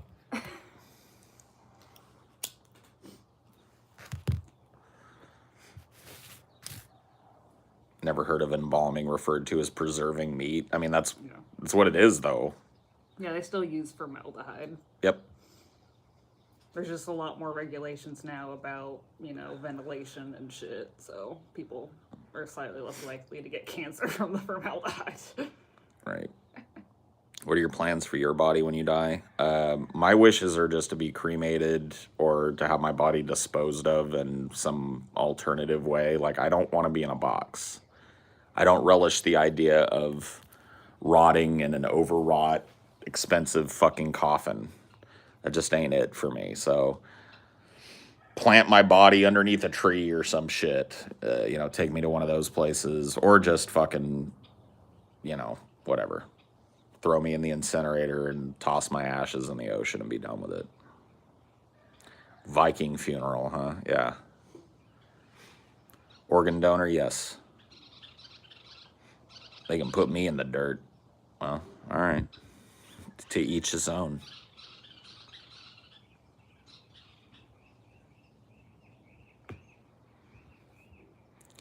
Yeah, dude, give me a sky burial. Put me out on a fucking plinth in the mountains and just let the vultures eat me.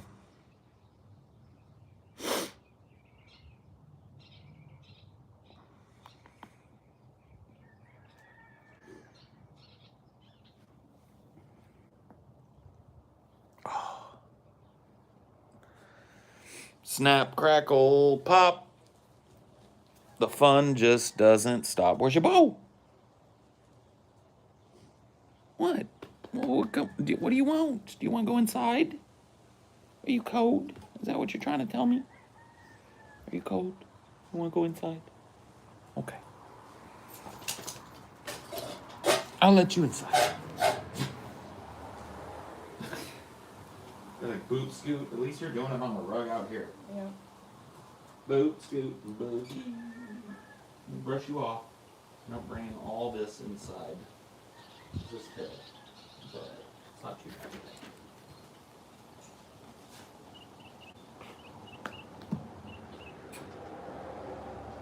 Yeah, I have my restorative art head for the funeral school and textbooks and shit.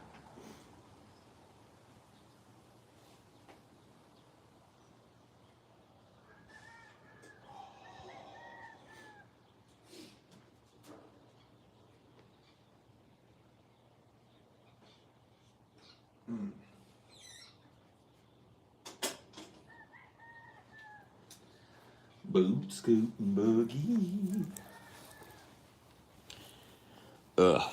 I mean, taxidermying a corpse could be seen as mutilation of a corpse, and they just might not do it because they don't want to have that legal liability. It's the same with like preserving tattoos. Some people do it, but a lot of funeral directors won't because it'll be seen as mutilating the body. Right. To cut off skin and stuff.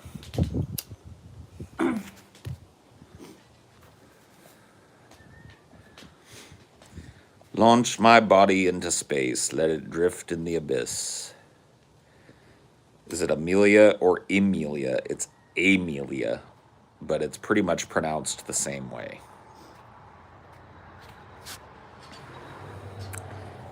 Nobody puts an emphasis on the Amelia. It's Amelia. Yes, you need to essentially flay that person. Yes. Flay them alive. You like your tats preserved? Well, good for you. Yeah. Penna wrote, nobody needs your tribal tramp stamp, okay? World does not need your tribal tramp stamp to be preserved, okay? I'm just kidding. I'm just joking. Yeah. I mean, asbestos wills don't have unlimited power. You can't just ask for anything to happen to your body in the Yeah, will. no. I would like my body to be fucked by 100 Persian whores. It's like, well, you know, good for you, but it's not going to happen. Yeah. And ultimately, your mama or your wife or whatever kind of has veto power Right. with the will. Of They're going to course. listen to them first before they listen to your will. Yeah.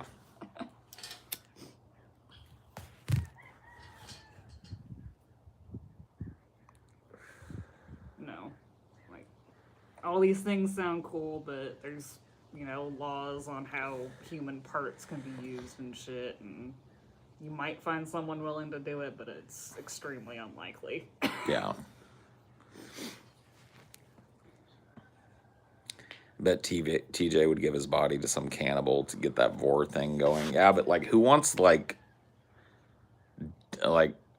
somebody, like, do cannibals really want to eat somebody that just like croaked of natural causes, just like old man corpse?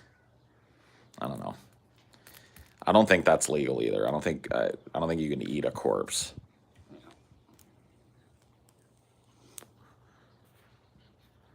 I mean, I know that happens. Like, there's the Body Project or whatever that is basically just preserved, flayed corpses. But those are like people from China, usually from. I mean, that it's true. People from work camps in China.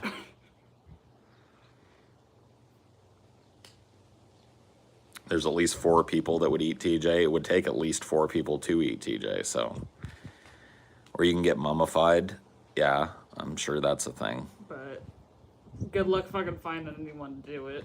Yeah, who's mummifying these days? You know. Yeah. Body's a little short on ancient Egyptian priests. Yeah, if you really want something crazy, you're gonna have to do like massive amounts of legwork. You can't just throw it in your will and expect it to happen. Yeah.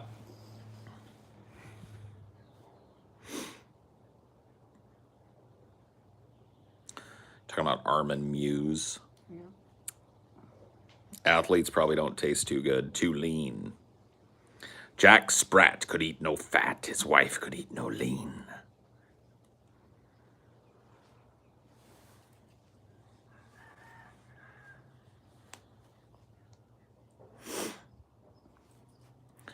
You can buy human skulls. Most come from China. That's just ominous. We didn't say anything about cannibalism in China, dude. No, we didn't. Listen, your ears. Like Mega Chungus, you are fucking like hair triggered, bro. You need to calm out. Did you come stumbling up in here looking to be offended today, sir? Nobody said cannibals were happening in China. We're talking about cannibalism as a concept and why it's illegal. Nobody said anybody was eating other people in China.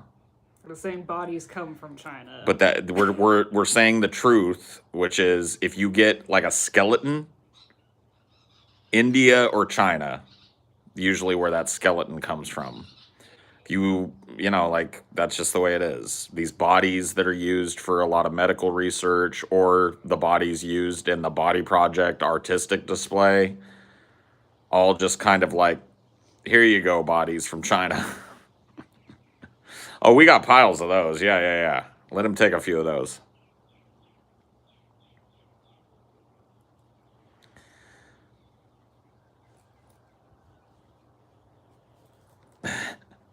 Mega Chungus, yeah.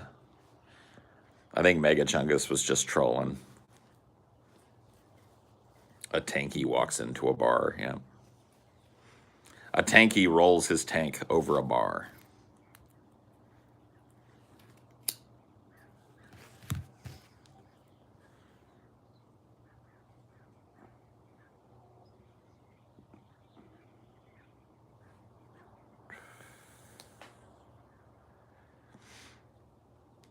Mega Chungus, China, and cannibalism. You misheard me? Yeah, you did. You heard, if you dude. Mega Chungus, bro. Calm it down. Do you think America has a worse body image problem or a worse obesity problem? Oh, I don't know, bro.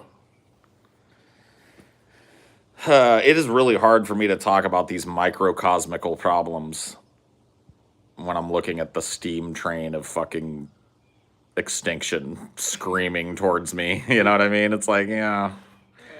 Heart disease, man. We really ought to do something about that, but ain't there a lot of other things on the plate right now? I feel like people being fat is the least of this world's problems. Yeah, in the long run, humanity's got a lot more to fucking worry about than some fatties. I mean, true, we're out here and we're a problem, but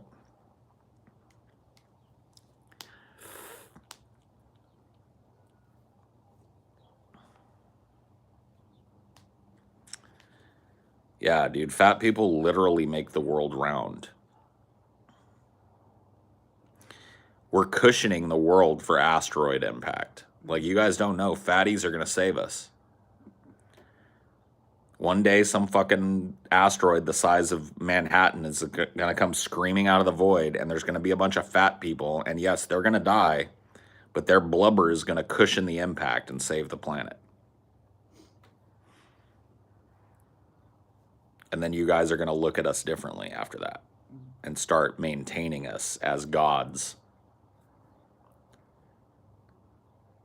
I remember reading that there were like Polynesian islands where being fat is considered like super hot. And I was like, man, dude, born in the wrong fucking plot of land. Oh, dude, all my broken bones are aching. You know what that means?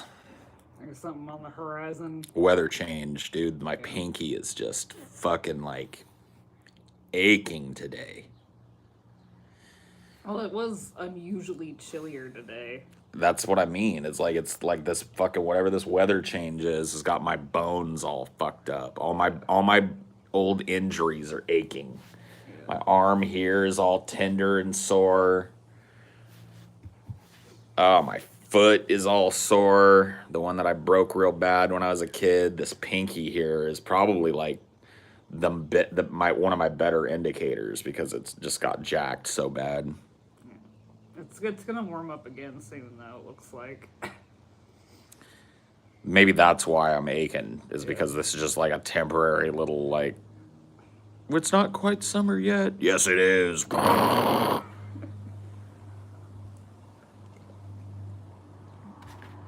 There's a 2% chance of rain. Let's cross our fingers. 2%. Hold on. I'm looking for a cloud. That's just the fucking weather service covering its ass. Just in case. That's just the weatherman going like, yeah, in case it does rain. See, there was a 2% chance. So there's literally not a fucking cloud from horizon to horizon. Whatever.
In all seriousness, we need rain like a motherfucker right now.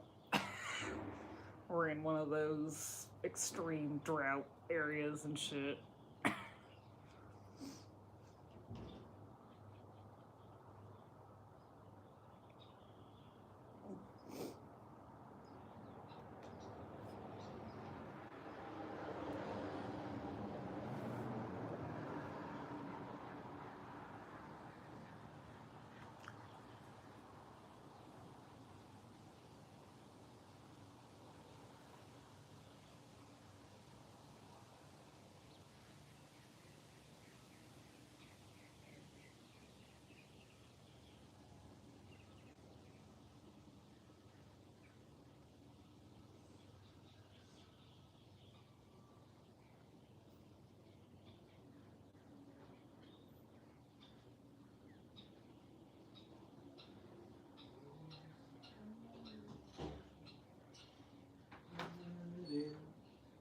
Somewhere in the night.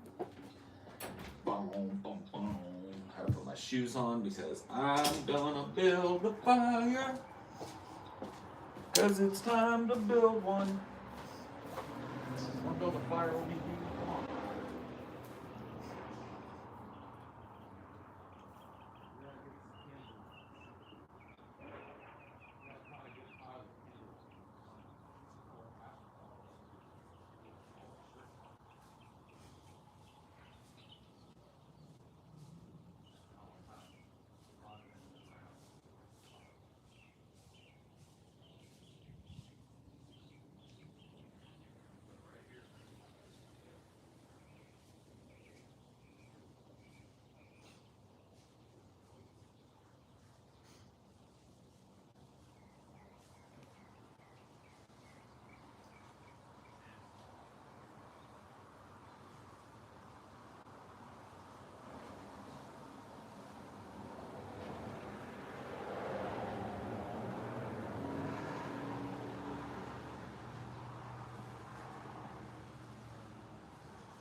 I guess we still have a splash in there. A what? We still have a little splash in there. Yep.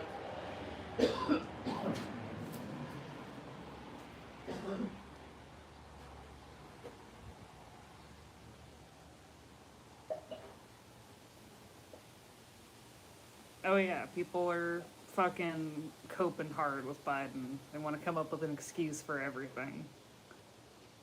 Probably the worst cope I saw the other day was someone saying, like, with Kamala Harris telling Guatemalans to not come. They're like, see, now Republicans don't have that argument against Democrats, so it's gonna fuck them in the midterms. It's like, no, it's just gonna get less Democrats excited to vote in the midterms because they lied about being pro-immigration.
Oh yeah, people were bitching at AOC too. It's like, how dare you criticize a fellow woman of color? It's like, shut the fuck up.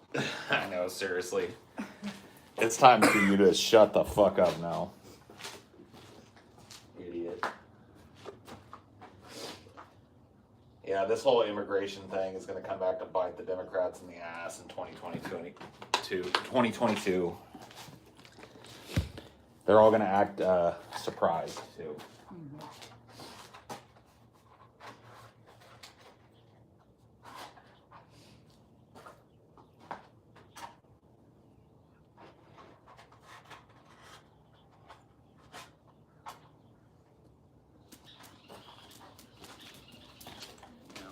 We shall see if AOC actually fucking blocks any goddamn thing over this. Yeah, we'll see, I guess, huh? She's claiming that they're not going to get enough Democrat votes if the infrastructure plan isn't environmental enough. But Right.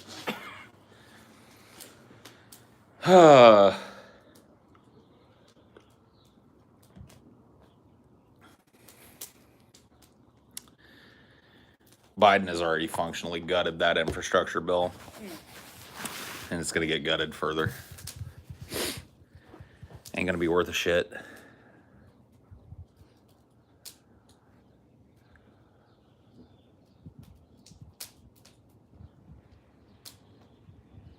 I don't know. Do you think it's worth getting rid of the filibuster, or do you think that's a double-edged sword? I mean, I don't know, to be honest with you. I think it would limber up some of the gridlock, but obviously it's a double-edged sword, especially if you're going to drop the strap. Like, if the only thing they do is functionally get rid of the filibuster, and then they drop it to the fucking Republicans in 2022, that'll be the ultimate fucking humiliation. Because the Republicans are just going to shit all over them. They're going to use it. It just is. I'm so sick of the fucking back and forth. So sick of the bullshit.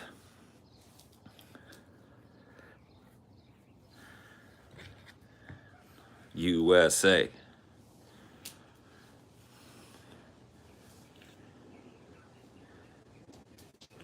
These are very novelty. These glasses. These are not real sunglasses. They're a novelty for sure. You even see the chat through them. You can see it kind of through the flag. There's probably like long-term vision consequences to wearing these.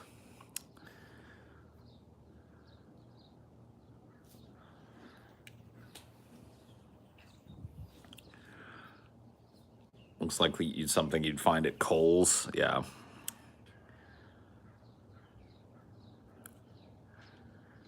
Merca. Land of the thief and home of the snake.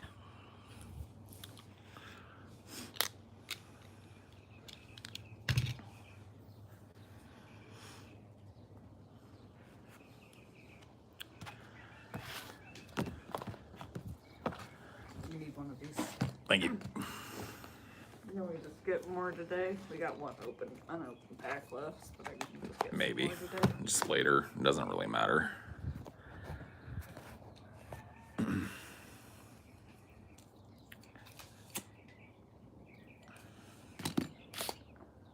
You live in the giant state of California. It's a good fucking luck guessing in the largest fucking state. Yeah. One of the largest. I think it's like Alaska, Texas, California. Third largest.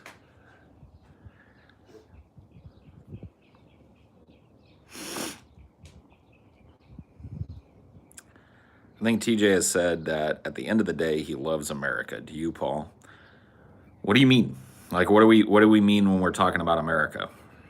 Are we talking about the concept of America? Are we talking about the actual output of America? Are we talking about the people of America? Are we talking about the ideals? Land. The land? You know, what are we talking about here? I mean, you're probably a biggest fan of like the actual like natural beauty of the country more than anything else, I think. Well, sure, but I mean, that's not America. Yeah. That's the planet. The planet is beautiful. There are beautiful places on the planet. Those places are not beautiful because America. So, you know, I don't know how to answer that question. I mean, the ideal of personal freedom, pluralism. I mean, sure, the ideal is noble. But the output is not, and hasn't been for some time, maybe ever. And so, what's to love about that? It's nationalism, right?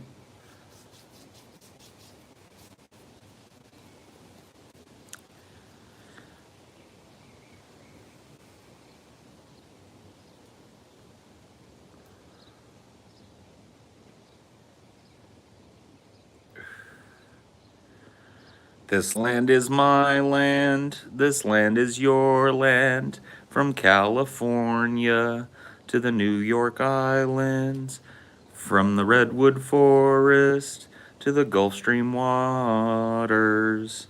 This land was made for you and me. What? Huh?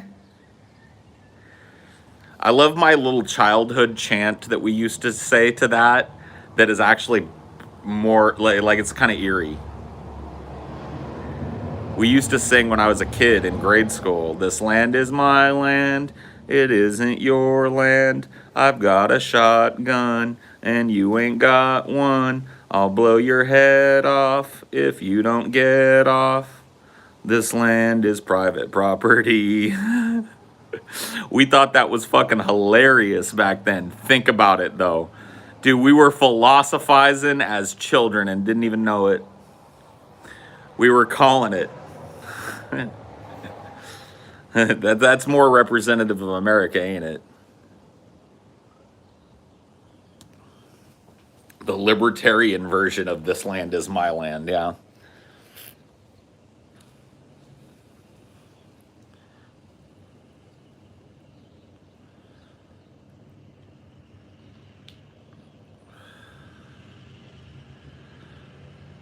The original by Woody Guthrie already has a line against private property, yeah. Well.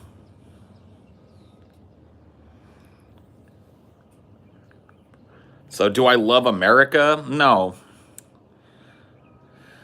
Do I admire the ideals? Sure. Do I admire some of the historical figures in America's history? Sure. Do I admire some of the companies in America's past and present? Sure, you have to. Doesn't mean that they're not destructive. You know what I mean? You have to admire the sheer audacity of some of it. But I don't love this country. I don't love the idea of any country, really. I saw like a weird description of George Hurst the other day. Yeah. Calling him a working class hero. Okay. Well. It's like, yeah. Breaking news. If someone grew up poor and becomes rich, that doesn't make them a better person. No. George Hurst was a union busting piece of shit. A total fucking oligarch. So, whatever.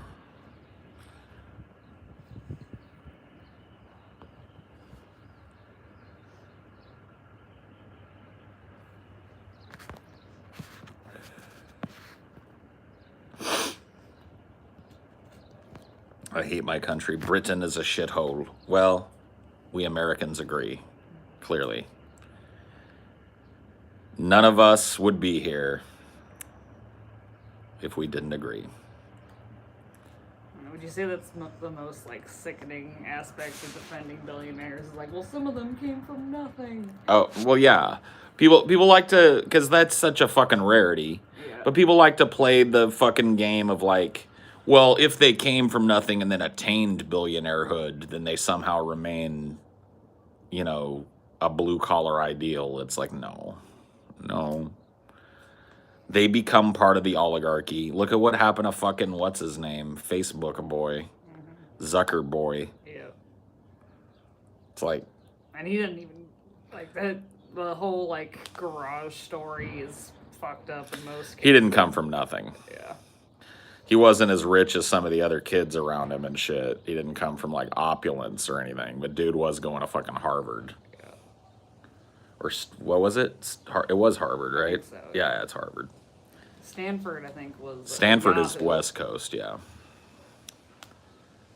The Zuck. So much money, he turned it into an android. He was an android before. That's how he got the money. There definitely needs to be a cap on wealth, but they'd argue rich people would leave and bring their wealth elsewhere. I love that argument. Because I'm just like, let me get the door for you. They like, people act like that vacuum wouldn't create a huge boom in entrepreneurial spirit here in this country.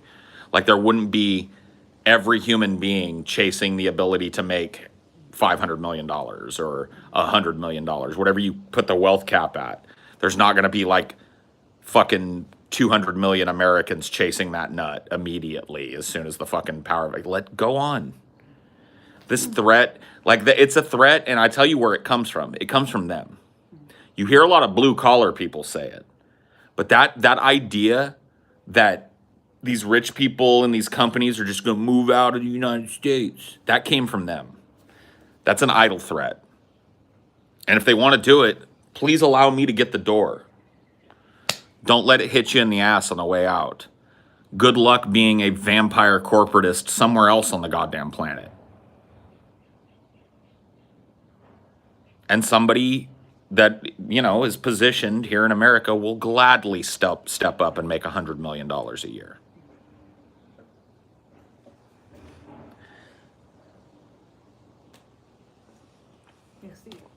Like, you're saying you work 3 jobs to get a fourplex. You shouldn't have had to work 3 jobs to fucking get a foothold in this country. No.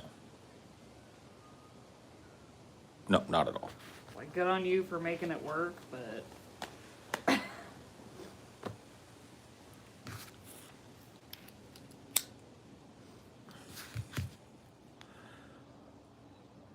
Get a profile pic.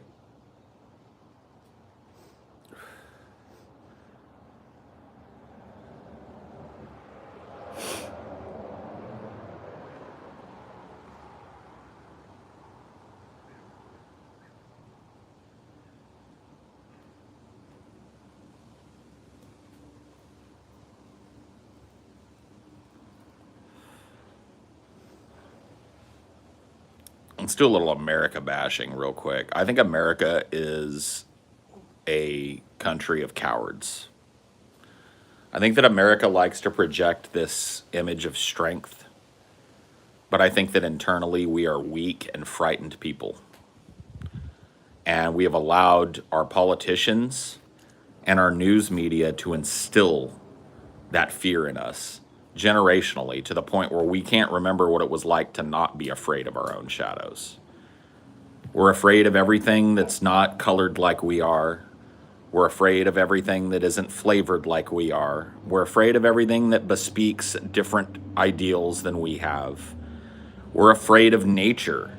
We're afraid of one another to an extreme extent. We're afraid of our police. We're afraid of our soldiers for good reasons. We are a fearful people, cowardly, because that fear is largely self-imposed. We have allowed ourselves to be talked down to like children for 3 or 4 fucking full generations now by people who have no interest in anything other than selling us product. And with that comes psychological weakness. We have become a people that cannot handle the brutality of the world. Not just engaging in it, but really like thinking about it. We become a people that are so afraid of any minute change in our schedule or routine and expectation that we are willing to cower rather than face things head on. And because of that, replay one of Paul's long form talks on the gigantic collection of existential crises facing us. We're a fearful group of people who kick the can to the young generation because we don't want to deal with our problems head on. We don't want to admit that we're fucked up.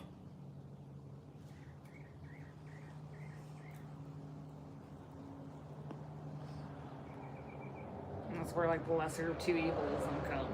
It's like Yep. Afraid of a virus with a 99%. It's not even about being afraid of the virus, you dipshit. was that dumb enough for a ban? Probably, yeah. Go ahead and ban the dumb fuck that thinks that this is a time to slip in his fucking Plan-Demic bullshit. Back to Alex Jones with you.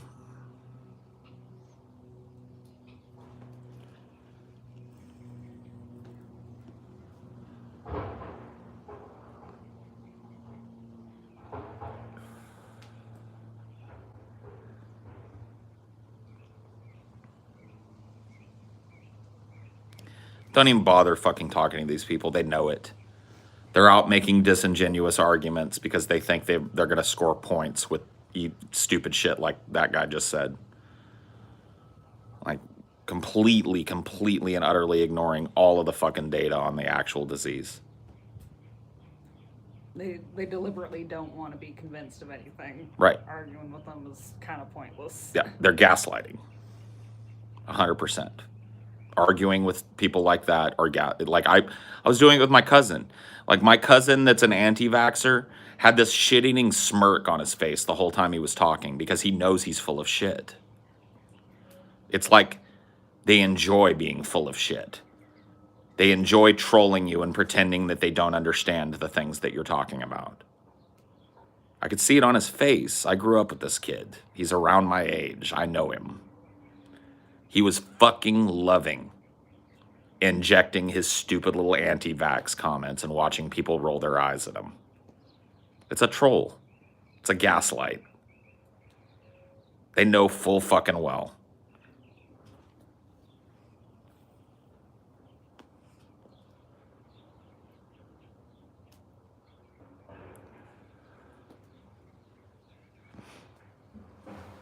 It's wanting to feel special.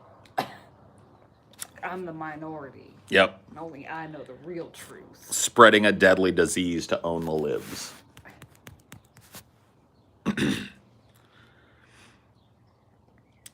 Really, if you want to blame anything for anti-vax mentality, blame the news media, because this very cycle of fear and fear mongering, the killer bees are coming, is what is behind a lot of these people's aversion to what they call fake news. Like William Randolph Hearst basically like solidified yellow journalism and sensationalism and shit. Right. So, and that has become part and parcel. That's all you can find now, pretty much. There are so very few journalistic sources that aren't biased and basically info outlets for the powers that be. So it's like you put Americans in a bubble where all of their information is filtered through a lens of fear and their way of life being under attack, and you use that fear as justification for horrors all over the world. Weirdly telling those people, I know what you're doing, and no, you being aware of it and trolling doesn't mean you're not a retard, allows them to claim offense, leads to people empathizing with them. That's why I just don't engage. Like, I just let him fucking, like, when I was sitting and talking with my cousins that day, I offered fucking facts about it and shit, but I wasn't going to bite the bait. Yeah. Literally staring at one of his other cousins that went through it. Yep. That said that they knew people that died. His that dad, his father got the disease, got super sick on it, knew several people that croaked of it. And he's sitting right across the fucking table from his dad with a shit-eating grin on his face, talking about how I'm healthy and I don't need to get a vaccine. I just don't. It's like, I'm not biting the bait, bro.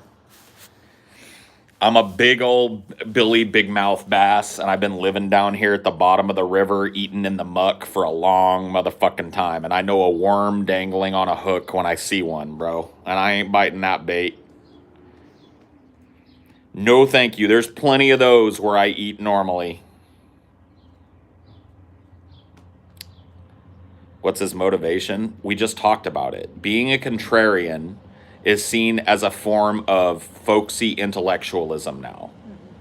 Because the news media has provably hyped up so many bullshit stories and foisted off so many bullshit narratives that there is a type of folksy, faux intellectualism to just disbelieving everything you're told. Everything's a hoax. Everything's a work. Everybody's lying. And you sit there, and I could see it. Like, the shit-eating grin on his face was him stewing in his own perceived superiority amongst a group of people who were dumb enough to put masks on. Dumb enough to go get a fucking vaccine in a pandemic. You just see it. It's anti-intellectualism dressed up as folk intellectualism. It's the law of contrary public opinion, taken to the ultimate extreme.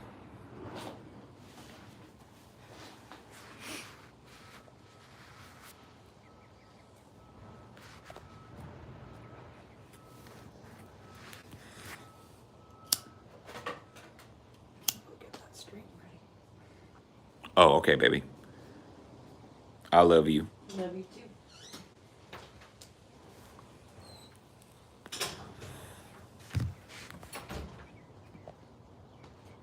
And those same people who will vote for people who are actually working to take away their rights. Yes. I wonder if America and at large the mental health crisis we're facing fuels the conspiracy type. Obviously not all of them, but it makes you wonder. Sure.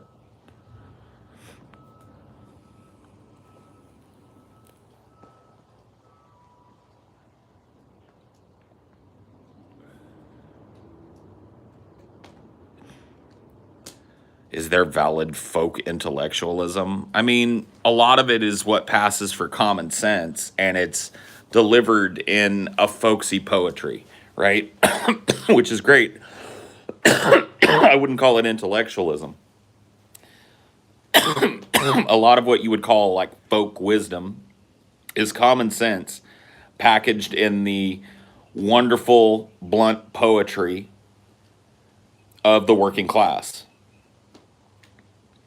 And there are various regional kind of versions of that here in the United States. But it's not intellectualism.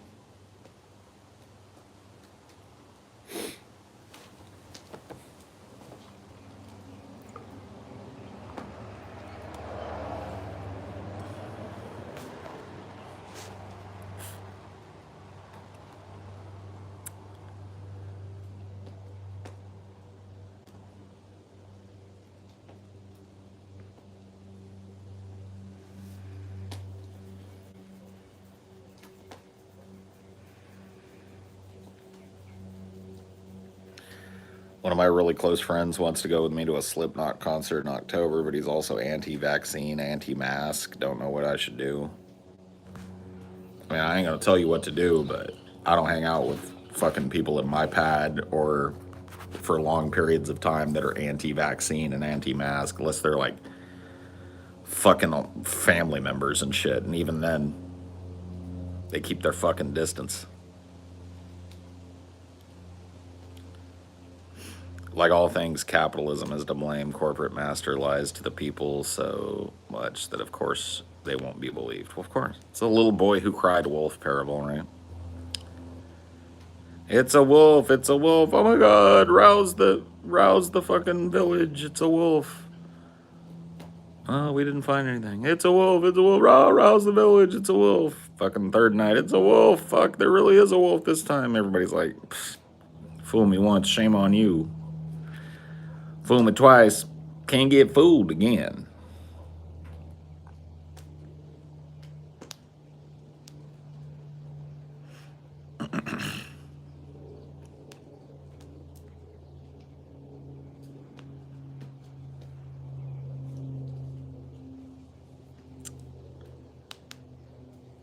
Oh, D, what do you think? Let me stand by that fire. I'll let you in a minute. I'm gonna stand by this fire though.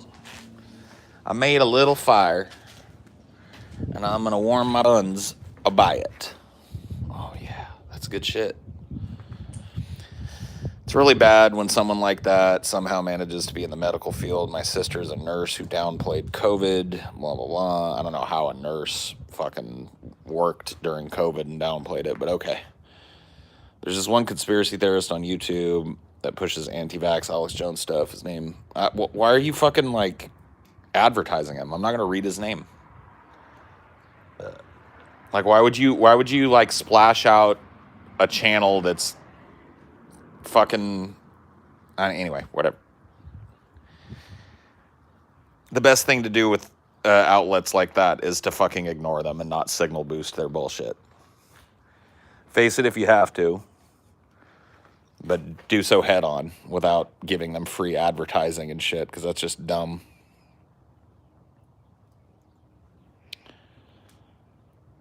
That's just dumb.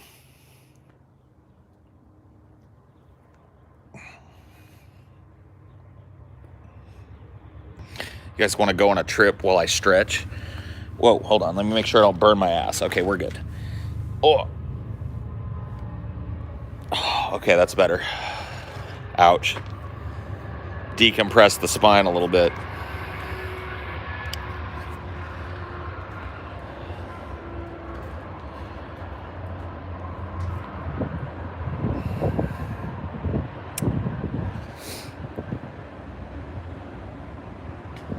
It's a pretty slow going train. I might be able to show you guys some cool graffiti. We'll see. Now that I'm up and around, let's see what we can see here. Let me try and like get a steady shot here.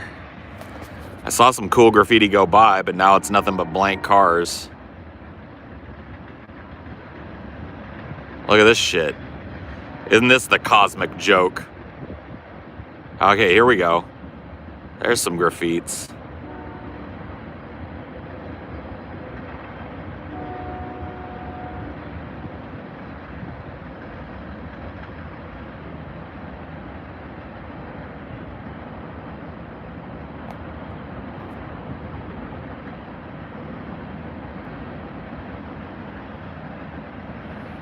So many of these like little empty frames. Rook.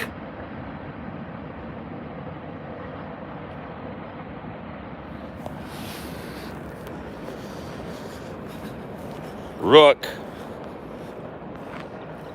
Wanna go on a walk, D? Shall we perambulate?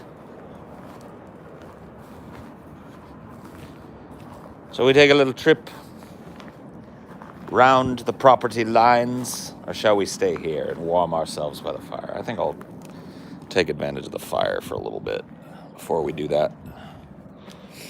No good to make a fire if you're not going to enjoy it a little bit. Oh, yeah, that feels nice.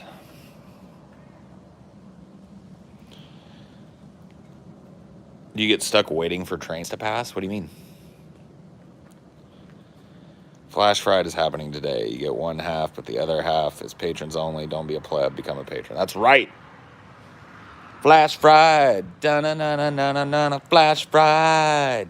Ba-na-na-na-na-na-na. Flash Fried. Ba-na-na-na-na-na-na. Flash Fried. Ba-na-na-na-na-na-na. Flash Fried. Flash Fried. Ba-na-na-na-na-na-na-na. Flash Fried.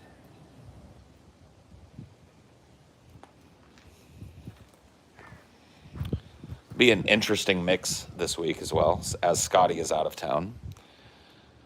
So it'll be TJ and I fielding the Flash Fried.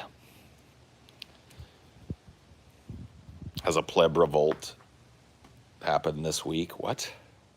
Pleb revolt? How does a group of people with absolutely no power revolt? I mean, it's one thing if they have, like, something to revolt with, but they don't. They are but plebs. They are but plebeians.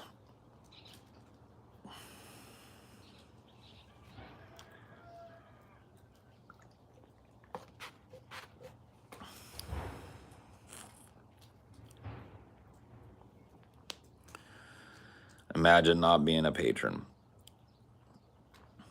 Fuck that shit. I don't even want to think about that shit. That's some bull shit.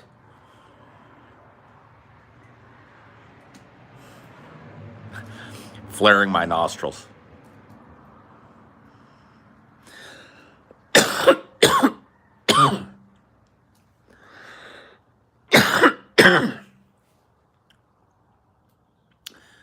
You ever argue with somebody and they're way more invested in the argument than you are, and you watch their nostrils flare? And you're like,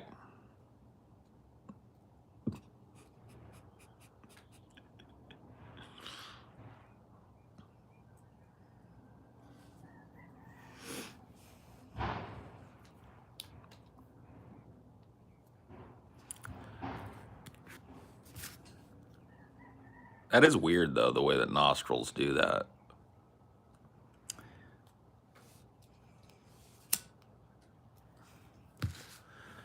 Yeah, my cuz was trying to get my nostrils to flare. Didn't work. Now the Scientology episode is out. I might rejoin the Patreon. You might do it now. Or else. I'm not going to say specifics, but you know. You know.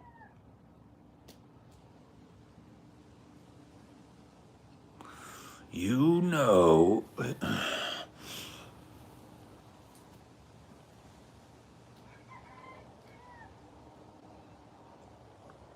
You know. You know.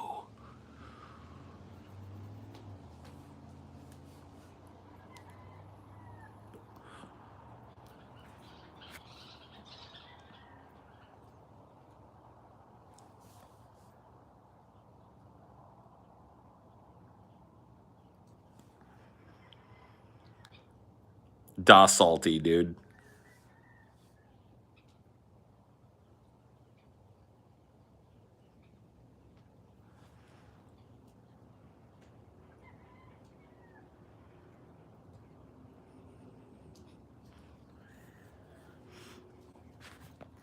Is it uncommon? Everyone that I've shown that I can flare my nostrils are always shocked.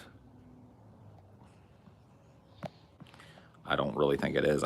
Most people don't really look at it or notice it. Everybody's nostrils flare.